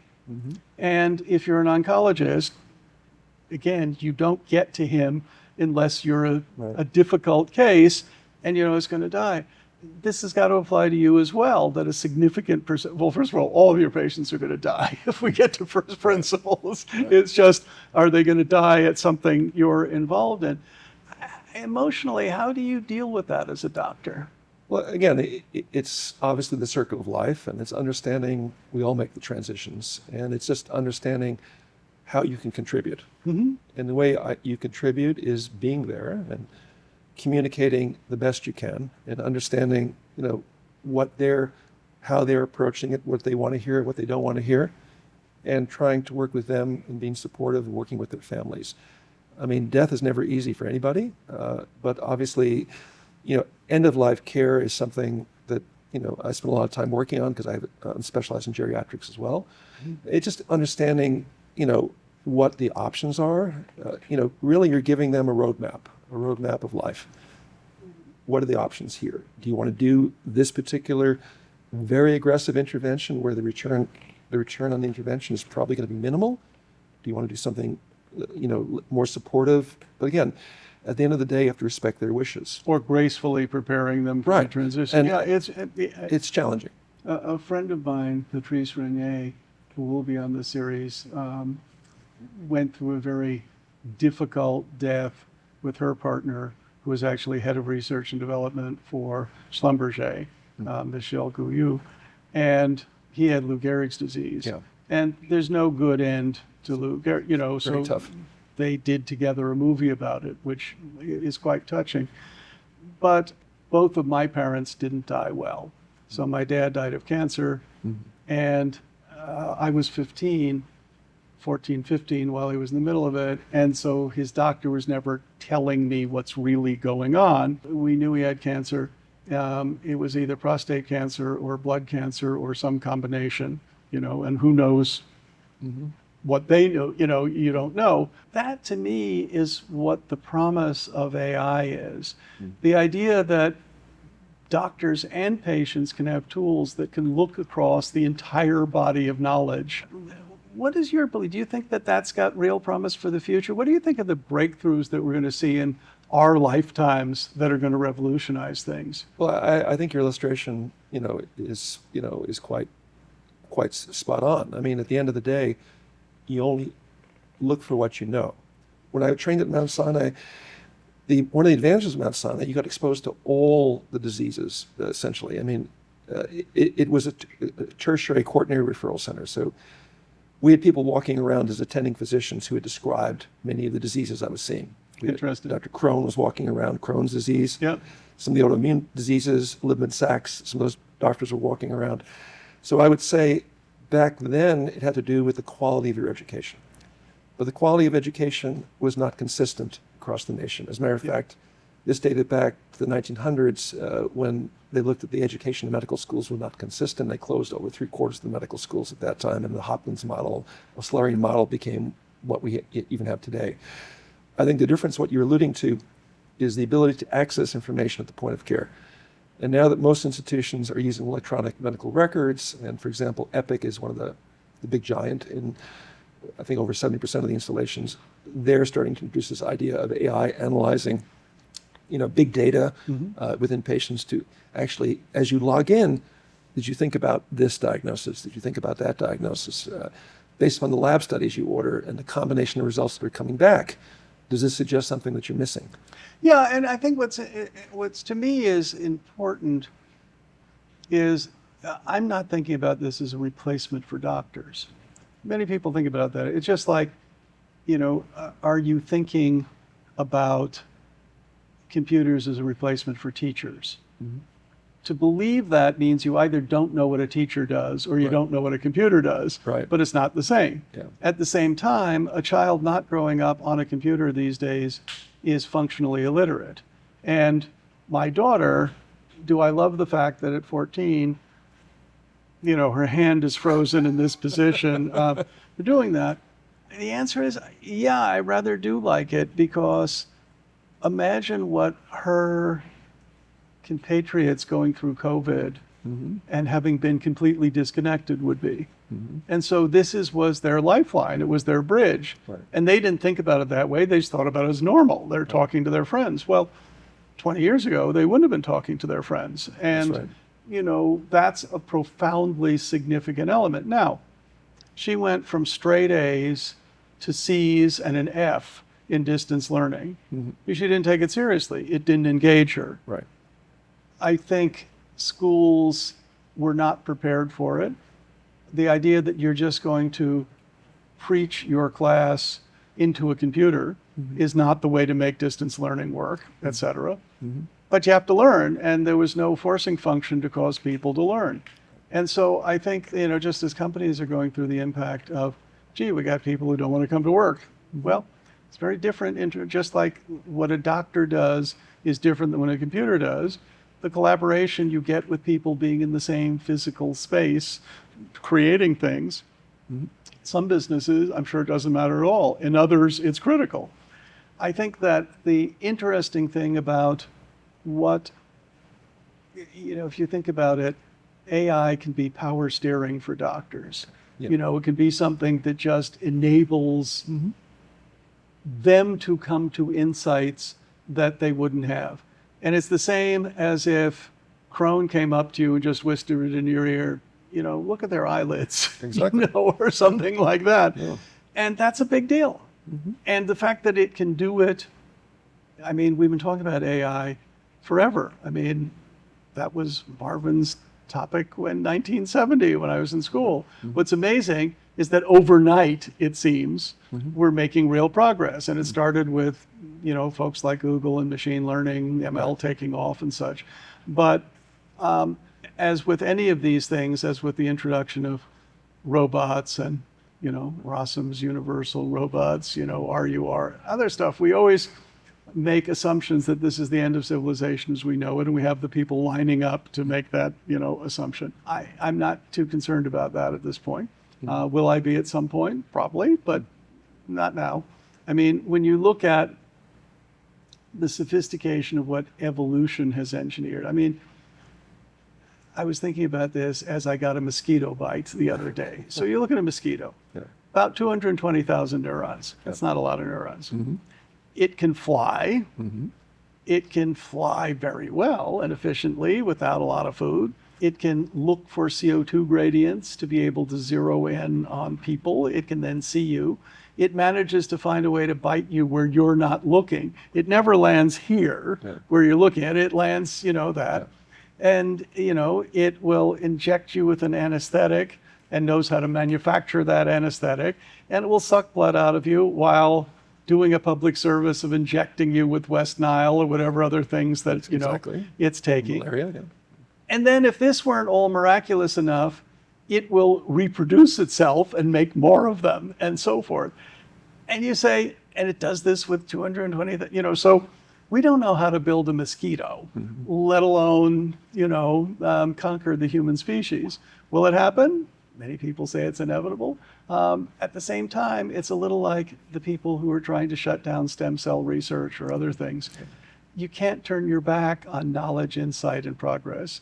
And the professionals in the field, people such as yourself, your organization, need to add the wisdom to manage these things. And so to say, well, this is okay, this is not okay, and this is really not okay. And I think, if we do that, it makes for a bright future. I'll give you a couple examples. So I mentioned the American College of Cardiology. So in collaboration, for example, with the American Heart Association and other professional organizations, we have guidelines for almost every cardiac diagnosis that we treat on a daily basis. And these are published guidelines. And these guidelines are constantly being revised based on new knowledge, but at the point of care, you can access these guidelines if you're a clinician, a nurse practitioner, physician's assistant. What is the current consensus guideline for treating myocardial infarction? What's the consensus guideline for treating stroke? So one of the things that computers and AI and point of care devices has done, it's given us the knowledge of the cloud right at the bedside. So that's having a huge impact. The second thing I think you alluded to is this concept of maintenance of competency. So how does a physician, I graduated in 1979, how does a physician maintain competency 30, 40 years later, 50 years from graduating from high school? Well, it's a paradigm shift. Many physicians used to take an exam every 10 years and thought that was sufficient. It's no longer sufficient. The idea is you have to keep up with current literature and guidelines and so on. So this idea of And you're already busy. And you're already busy. So you have to find creative ways to make it accessible, to make it useful, to make it cost effective, but again, to maintain this idea of maintenance of competency. And this is regulated by professional societies. It's regulated by state licensing boards. It's regulated by Do you find a big difference in the quality of licensing boards from state to state? There is. I mean, there definitely is. I mean, the requirements Has to be, right? The requirements do vary from state to state of what is required for maintenance. We call it MOL, maintenance of licensure. So maintenance of licensure is not exactly the same as maintaining your certification or maintaining Your basic competency. Basic competency. So the new paradigm shifts are looking at what are maintenance of competency approaches. And there's all sorts of innovative ways to do that. And I think AI is going to transform how we deal with that. I think the other thing you mentioned earlier in terms of how do you introduce the new generation to all these concepts. And so, for example, at Cedars-Sinai, we created the Leadership Academy. So we would teach competencies that were not normally taught in medical school, leadership competencies. So we had individuals coming, they came from UCLA School of Business. We had people like Story Musgrave talk about how did he become an astronaut? What inspired him? What made him do what he did? How did he go down that pathway? So this idea of leadership development courses, we've done that within the college as well. We identify aspiring young leaders and try to provide them competencies they never really were exposed to, because leadership is not necessarily inherent, but you know leaders that have had inherent competencies without training. Yeah, well, sometimes, and it's also interesting is that I find that there are skills, because a lot of what my business is about helping companies innovate. They don't understand that, for example, a core competency needs to be storytelling. Right. Because it doesn't matter how smart they are, how good they are, if they can't communicate that and compel others, they're going to find it difficult to staff. They're going to find it difficult to get new customers because, again, look at people like Steve Jobs, et cetera. Steve was a great storyteller and was able to capture people's imagination, during the reveals and other stuff. And, and he had a very strong aesthetic sense, which is interesting because that was atypical in the computer business. Aesthetics, you don't think of aesthetes as being, leaders in the computer business. And every so often you get someone who would design a computer who would hire a real designer to go design the computer rather than the engineers, down in the basement working on it, and it would show. And I think it's interesting. There's a lot of backlash against Apple from inveterate PC users. Oh, it's all bullshit, it's all advertising, marketing, and all of that. Well, they have great advertising and marketing, but they also design great products, which are beautifully designed, very well engineered, very well built, and so forth. And so I think whenever you're looking at professional competency, it really needs to be multidimensional. And how do you do either the professional assessment or the self-assessment of like, where do you, where could you do it better? Especially when you're a professional, because it's easy to take it as an affront on your professional competency. And if you take that attitude, the odds are you're probably not going to change very much over the course of things. But I think that it's interesting. I read a number of studies. I can't remember if it was in Science or Nature a few years ago, but it was talking about in diagnostics and diagnosticians for infectious diseases. And who's better, the young kid coming out of a good school or the guy who's been doing it for 40 years? And it was not a clean answer. And in fact, sometimes the young kids, because they have the latest knowledge, are seeing things that the seasoned practitioner doesn't. But other times the ability for the person who's done this for a long time to see things that are below surface. And so, again, the problem is, of course, everyone wants easy answers to complex problems. I've never found many of those. I think the good news is, I think in some of these professions, such as yours, we're coming around to realizing there aren't any easy answers, and we have to have a set of sophisticated tools across a broad spectrum of competencies to get the right answers. Yeah, I would agree with that. I think when I went to medical school, we had really superb diagnosticians who knew the art of physical diagnosis. They could look at a patient across the room, for example, and say that patient has endocarditis. How would they make that diagnosis? They would look at their fingers, their nails, their eye grounds from a distance, and can make that diagnosis. And be generally right. And be frequently right, because again, that was the power of observation, was what they grew up with, because there were no other tools. They didn't have imaging tools in those days. The power of observation, for the most part, has almost disappeared from American medicine. Now, the observation is imaging. So, sort of the virtual autopsy in a human being, looking at CT imaging and trying to make a diagnosis that way. Well, the patient I mentioned, the New York Times Magazine, despite having all of those things done, it took a younger infectious disease physician to ask the question, do you have cats? Because she had cat scratch disease. And that had a very specific testing for cat scratch disease, which they did and confirmed the diagnosis. Toxoplasmosis and everything related. Well, a whole bunch of things related. Exactly. It's interesting how many diseases cats can give you. Right. But no one had ever asked the question about the cats. What I loved about toxoplasmosis is does it rewire your brain to like cats? And, which apparently there's some evidence to suggest. Well, I've always been a cat lover, so I understand. Exactly. But it was Got interesting. wired early. No, you get wired early. So the whole point of this New York Times article was the power of observation, knowing what questions to ask. And this is where AI could come in, because this person had a whole bunch of, all the cultures were negative. So the diagnosis was made on antibody testing. And the patient was taken to surgery, needed a valve replacement, and the pathologic specimens confirmed it. The clinical diagnosis going in, but that patient was labeled as psychiatric, as this or that, and the fallback diagnosis was always mental health. Yeah, well, because it's an easy one-size-fits-all answer, right? If you don't have the answer, well, it must be they're nuts. Right. And I think that, it's what's complicated is I've known a lot of people who've had difficult diseases. Why? I've just lived long enough, it's just a statistics game. And getting the right diagnosis is usually challenging. It's very rare that they just go in and, you've got this.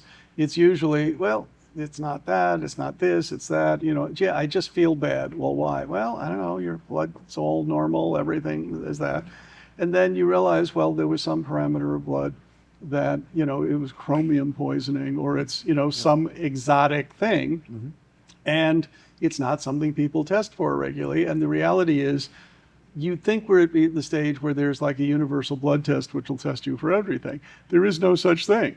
The doctor has to order from, if you take the exotics, thousands of possible tests, and no one place does all of them. And Theranos wasn't the answer.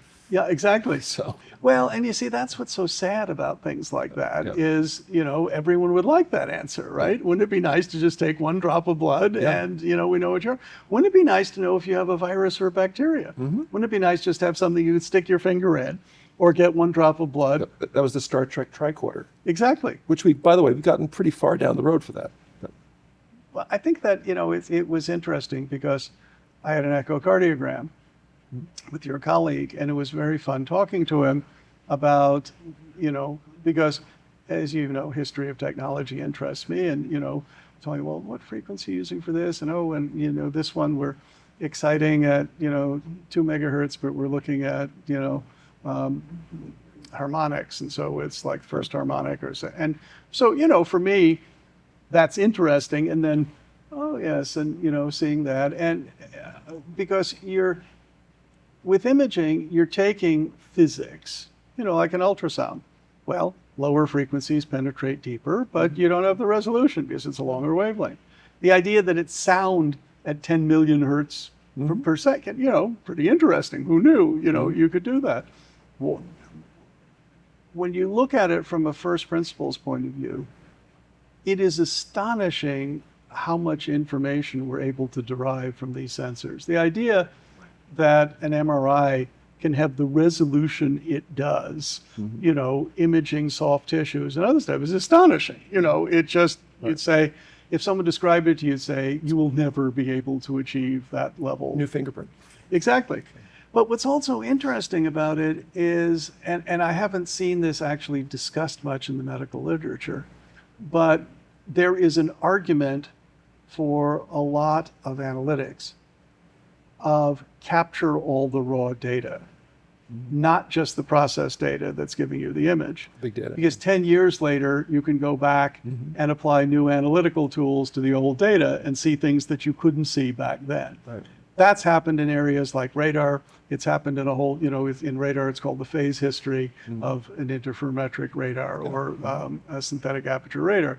That's normally thrown out. You make the image, you throw it out. But if you keep that, you can go back and look at it and look for things like vibration and look for a whole bunch of other things that, when the systems were invented, people weren't even imagining you could do.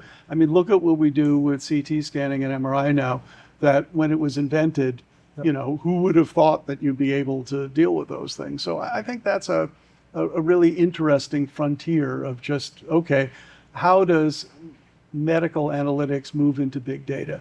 I remember I had arguments with Michael Engelberg about this because, I was saying, I think the real progress is going to be when you can take a CT and an MRI and all these 11 tests and correlate them together.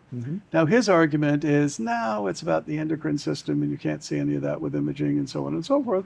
And I said, well, it may be, but we can see that by other means. And so it seems to me highly unlikely that windows of insight into the human body are not subject to the power of data fusion that every other area of science and sensing seems to be able to. Well, metabolic imaging is the new paradigm, as you know. And metabolic imaging will let you look at particular disease states and your endocrine tumors you can pick up.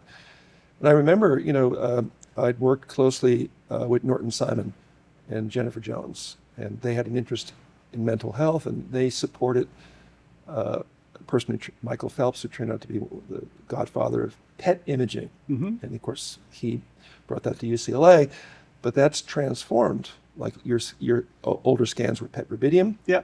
And this whole metabolic signature or footprint of things you can look Yes, for. this notion, for people who may not be aware of it, positron emission tomography is looking for signatures, and the idea is you develop a set of radioactive things which attach themselves to other things, and therefore you can have an image of them because they're like little beacons which are saying, I'm here, and you can see that.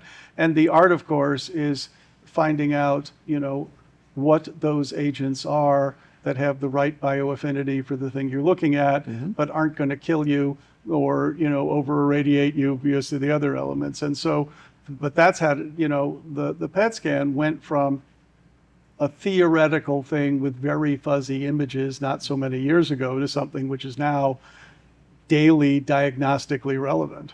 And the biggest paradigm shift I think we're entering now is this whole idea of dementia and the protein deposition of amyloid in the brain as a precursor, and the imaging studies you can do to predict those at increased risk of dementia and whether or not they become candidates for this new monoclonal antibody, which has just been introduced.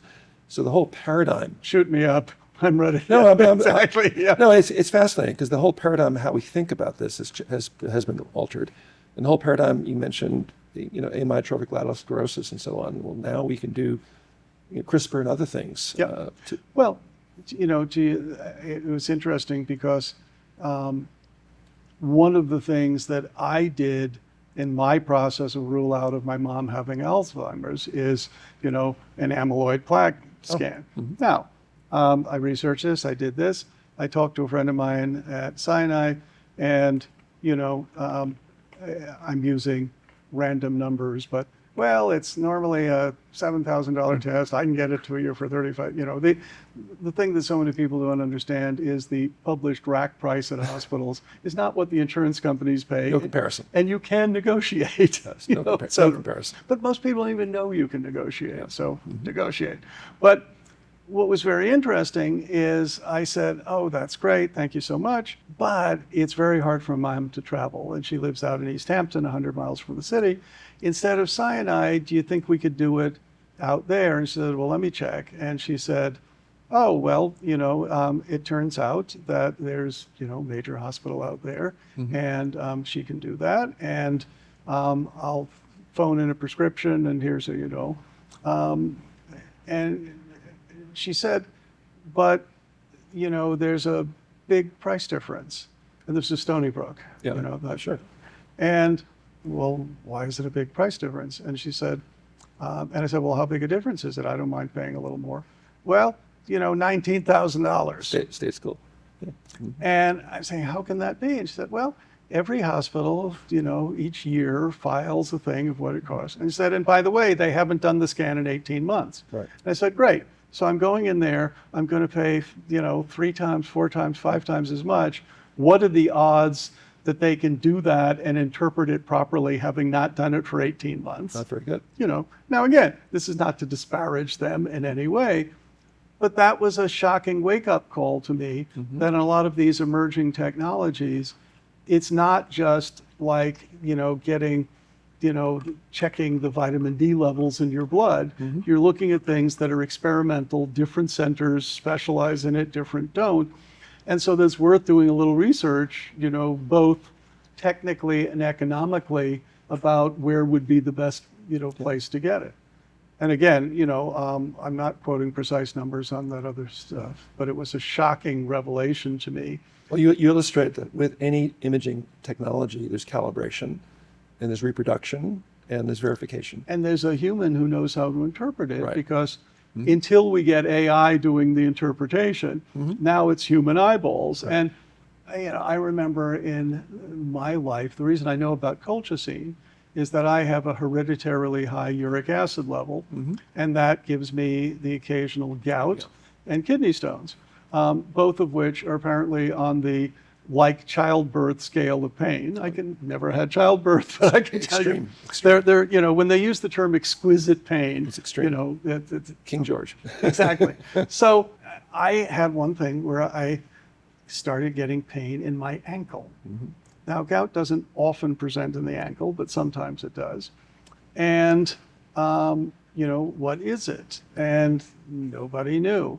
And it presented itself by, I was at a science conference, actually in Irvine. I was at the Beckman Center, and we were having a set of meetings there. And at the end of the day, it felt like, I remember like every time I go to London and I walk 10 miles, but haven't done that in a while, you know how your foot or ankle feels tired. That's what it felt like towards the end of the day, but I hadn't walked anywhere. I'm saying, what's this about? I wake up in the middle of the night to go to the bathroom or something, and when my foot hits the floor, it's like a red dagger being shoved through the joint. It is, yeah. I don't know how to describe it any other way, but it is memorable pain. Pretty good description. So I said, well, what's this about? And it became apparent I wasn't going to be able to walk out of the hotel and do a bunch of other things. And I will protract the story, but, oh, well, you better go to an orthopedist, go to the orthopedist. Oh, well, you better get an MRI, get an MRI. That's psoriatic arthritis. So then my next thing is, who's the top psoriatic arthritis guy? So I find a guy in New York, one of the things that, Special surgery. I walk in. Yeah, it was probably there. And I walk in, psoriatic arthritis. I knew it the moment you looked in it. And I said, well, how do you know that? I don't have psoriasis. He said, well, occasionally it presents without psoriasis. I'm saying, okay, and all of that. Still sounds like gout. His associate doctor saying, looks like gout, to me, it's red, that's all that. Psoriatic. So they put me on whatever the stuff for psoriatic, it has no effect on it, and so forth, and so forth. So back to an orthopedist here who's supposed to specialize in that. Get an MRI. I get an MRI. What's this? Oh, it's bone cancer. Oh, okay. Osteomyelitis, et cetera. Okay, who's the best osteomyelitis guy? Yale. I go to Yale. No, excuse me, there was a first step, which was who read the MRI? Some guy. Who's the best MRI reader? Mink. So Yeah, Jay. find Mink. Yeah. But I don't know what you have, but it's not osteomyelitis. Great, feel better. So now who's the top psoriatic arthritis guy? Yale. So I go to Yale. You don't have psoriatic arthritis, you have this. So it turned out it's gout. Yeah, exactly. And, so I got treated on gout. It was never a problem. They didn't aspirate your joint from the beginning? No. Oh. I just, and again, I'm always going to good people. Okay. So you just watch the process. It's complicated figuring out. And again, to me, this is not an indictment of the diagnosticians, but I had one person who misinterpreted the MRI as being bone cancer. Okay, so you have two choices. Do you get treated for that? Did you listen to them? You get a second opinion. Exactly. And I think a thing that people don't understand is it's not an insult to your doctor to get a second opinion. Not at all. Unless they're a bad doctor. No. We encourage it. Exactly, because it's another opinion, and they may, people are very, very complicated. Increases compliance once you make a recommendation. So for me, I always encourage people, if it doesn't seem right to you, or even if it does seem right to you, if it's something that means you're going to have surgery or not, get a second opinion. Exactly. No, I encourage that completely. But what's common is common. So just your description alone would statistically be out most of the time. Occam's razor, right? You know? Occam's razor, yeah, exactly. Turns out that was a pretty The good. medieval philosopher. Occam was not such a, that guy. So what makes you happy? What makes me happy is patient satisfaction. Doing, being on the journey with patients and seeing good outcomes, or at least if it's not good outcomes, that I did the best I could to help them. I enjoy, obviously, been married since 1977, and my wife and I love to travel, and we love to explore. So I said that we came back. We were in Hamburg and Amsterdam for a international meeting. So I love being with my wife, and I love doing things. I love keeping up to date. I was always interested in science, and it always. I find it remarkable that whenever you never can think you're done, because it's a journey. You're always on the journey, and you're never really finished. And your assumptions that were valid a year ago or a decade ago may be completely overturned with new data. You have to be receptive and open to that. That's all.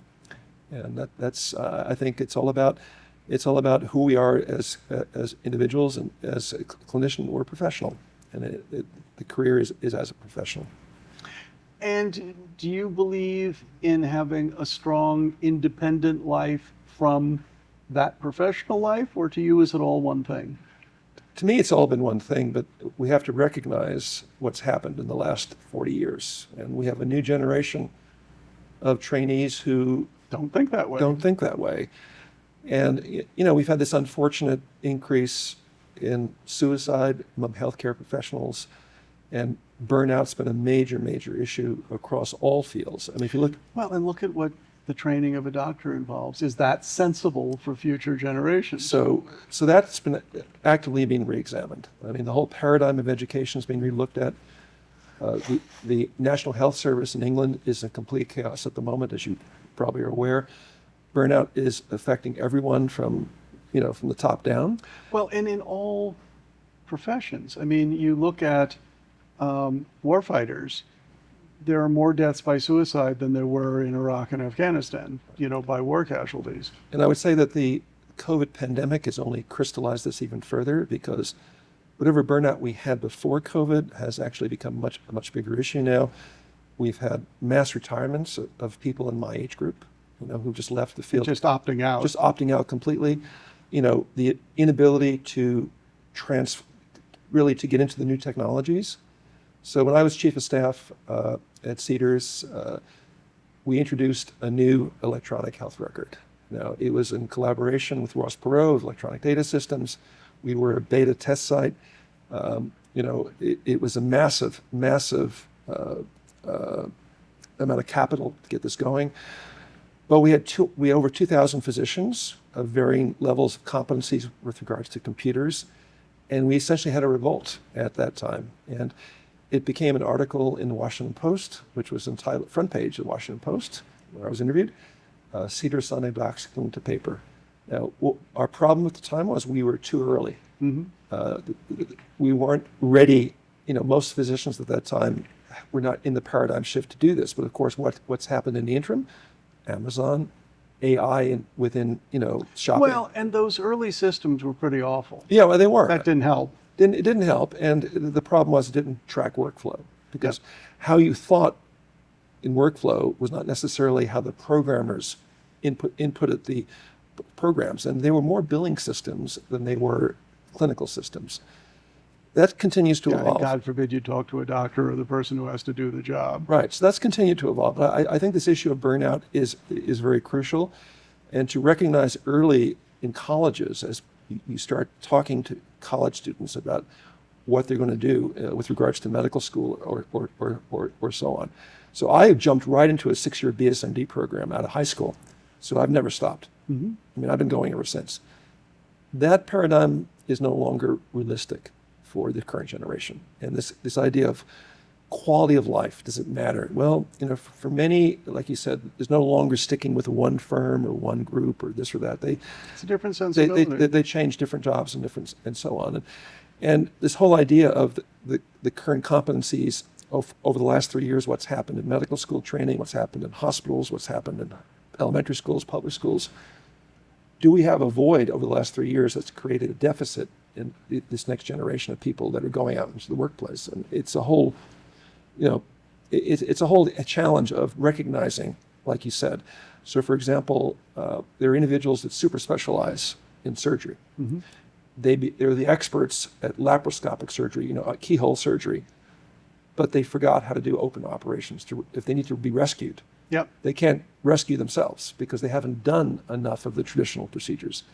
So there's a whole litany of examples where we have to think differently out of the box, and the whole paradigm of education is changing. The whole paradigm of competency assessment is changing, and competency is a lifelong exercise. It's not just a one-time thing, then you forget about it. And I think that's where the professional societies come in. That's where the government comes in. That's where regulators come in, because again, it's about patient safety. You put the patient at the center of this universe. What is in the best interest of patients? Then you work around that.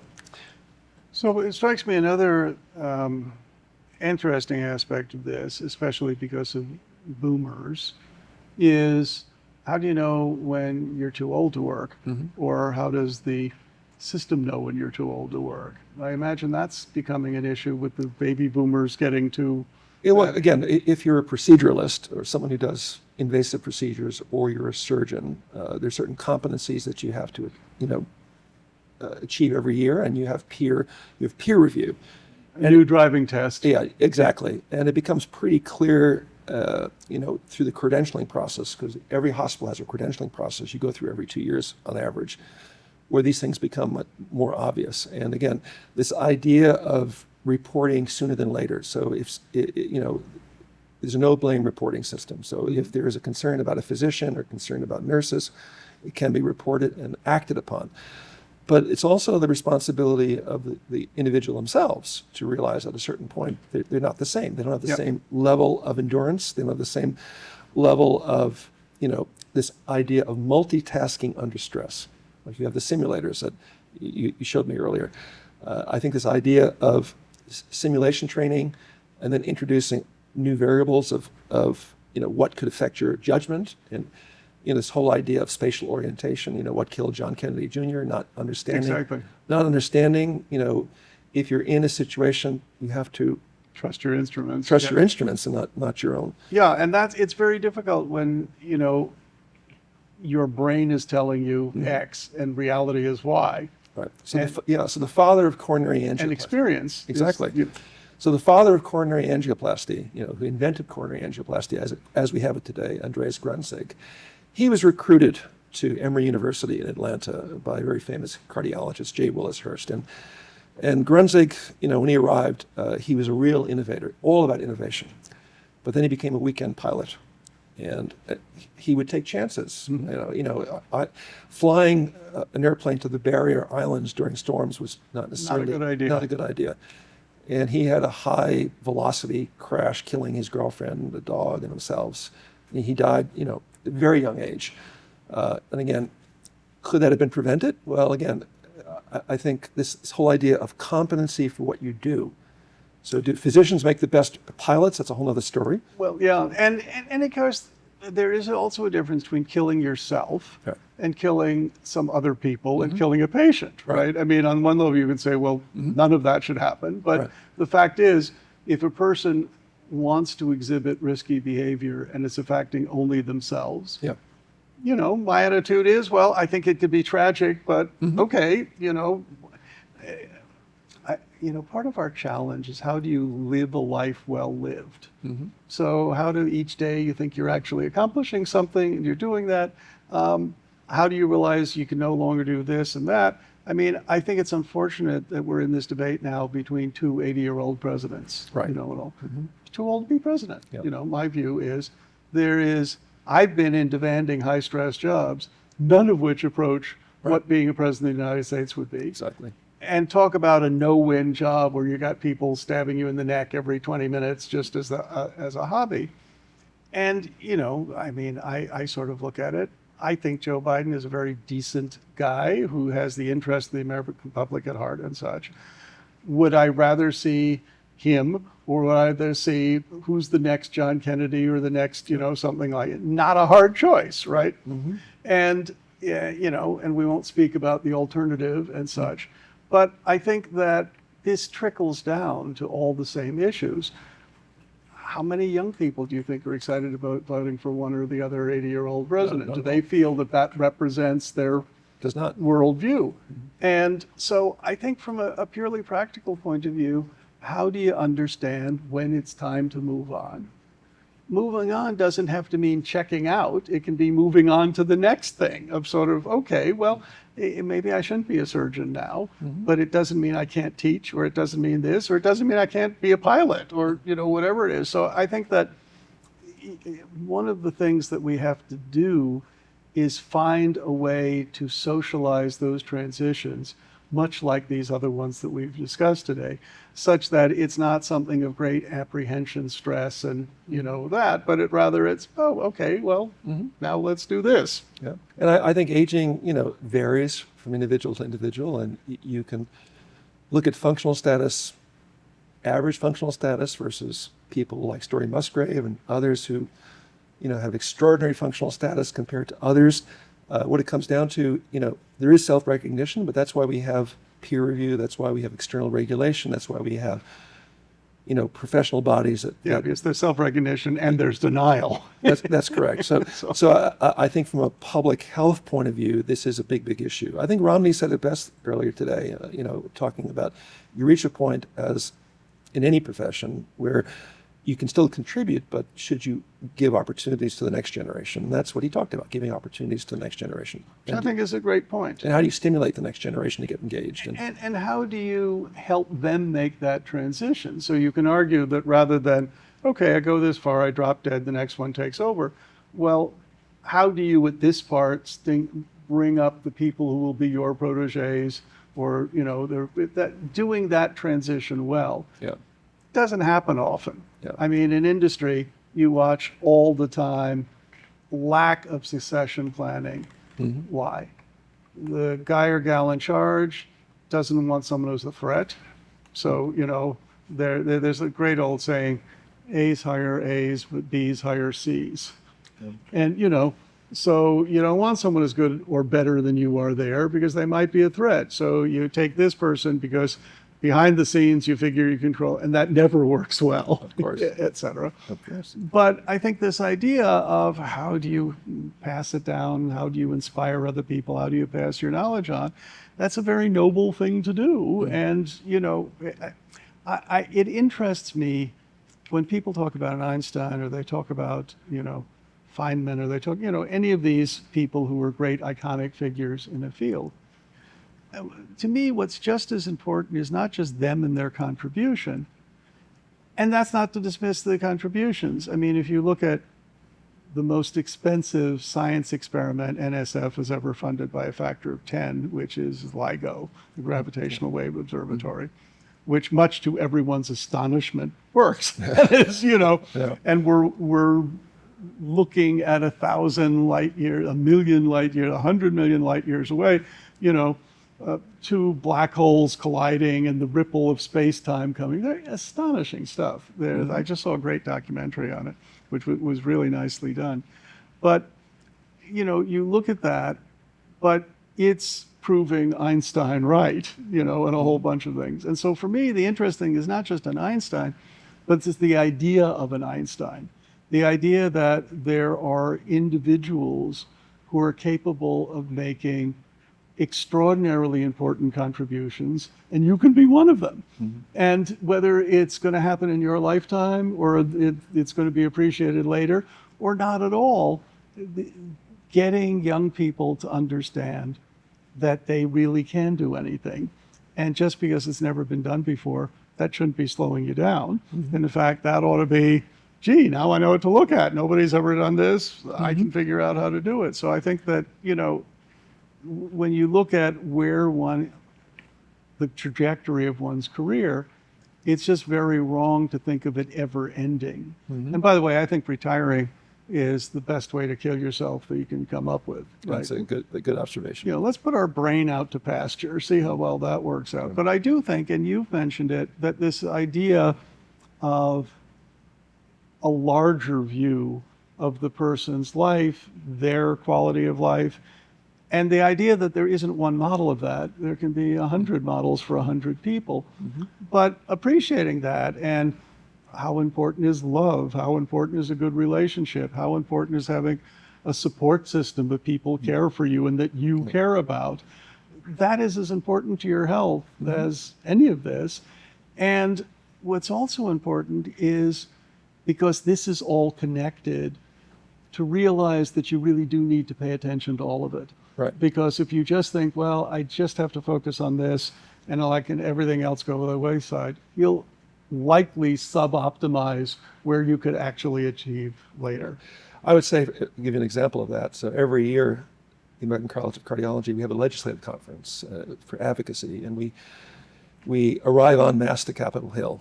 And I've been doing this now for 30 years, and about 20 years ago, one of the more enjoyable aspects of doing that is you'd walk from the Hyatt or the hotel close to the Capitol, and you walk up by the lawns, and 3 to 4 years in a row, I would bump into Senator Kennedy, Ted Kennedy.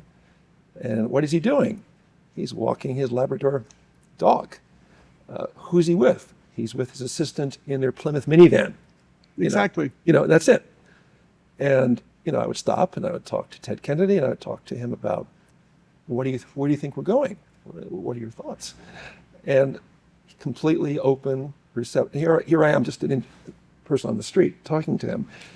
And the idea that you can go to government and you can advocate. Now, we advocate on both sides of the aisle. We're neutral with regards to who's in office, but we do recognize who's in power and that can make a difference in terms of outcome for patients and for so on. We have a next meeting coming up in October. But the idea that you have to stay engaged, you have to stay in communication with government, the levers of government, understand the levers of government, and understand that you do make a difference. Exactly, and you can affect things. You can affect things. And by the way, if you sit there passively, things will affect you that might not have to. Yeah, we have a term for that. You can either be at the table or on the menu. Yeah, exactly. So, I like that. So that's the term we have for that. But at the end of the day, you can make a big difference. And I think the message for Kira is to stay engaged.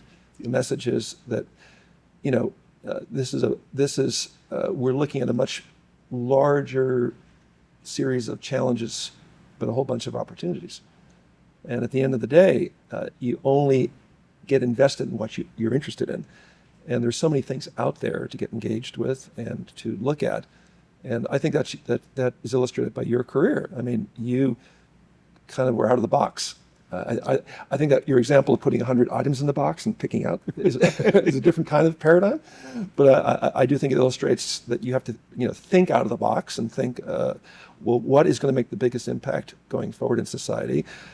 And who has the ability to make such an impact? And I think working like you have with leaders of government, working with leaders of industry, working with leaders in Hollywood, it's fairly amazing the impact that Hollywood, like I said earlier, has had in some of these... Disproportional for the size of the industry. No, disproportionate, and just the impact Power of storytelling. on influencers and so on. So at the end of the day, I think the idea of vetting these ideas with Kira is such a wonderful idea, or the Kiras of the future.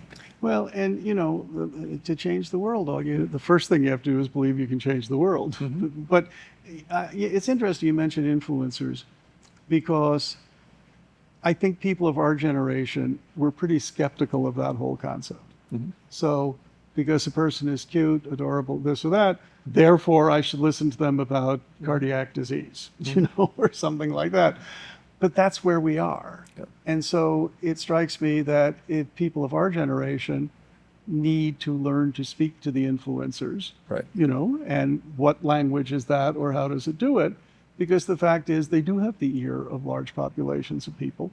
And you can either spend your time grumbling about, well, why is it, or you can say, it doesn't matter why, it is. It's just like there's a connection between tooth decay and heart disease. You don't have to understand why. Now, if you're a researcher, it may be the topic that you make the breakthrough and actually understand that.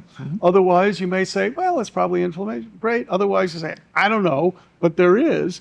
And so I think that as the world continues to evolve, new roles, new professions come to think.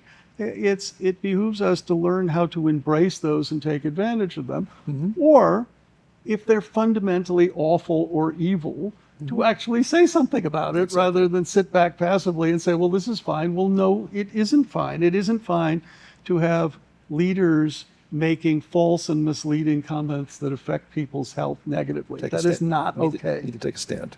Exactly. I mean, what strikes me, for example, is this, I think the quote Antoine St. Exupéry said about the individual who looked at a rock pile and envisioned a cathedral. Exactly. This is your cathedral. And and the impact that you've had is quite enormous. I can tell just by looking around the room.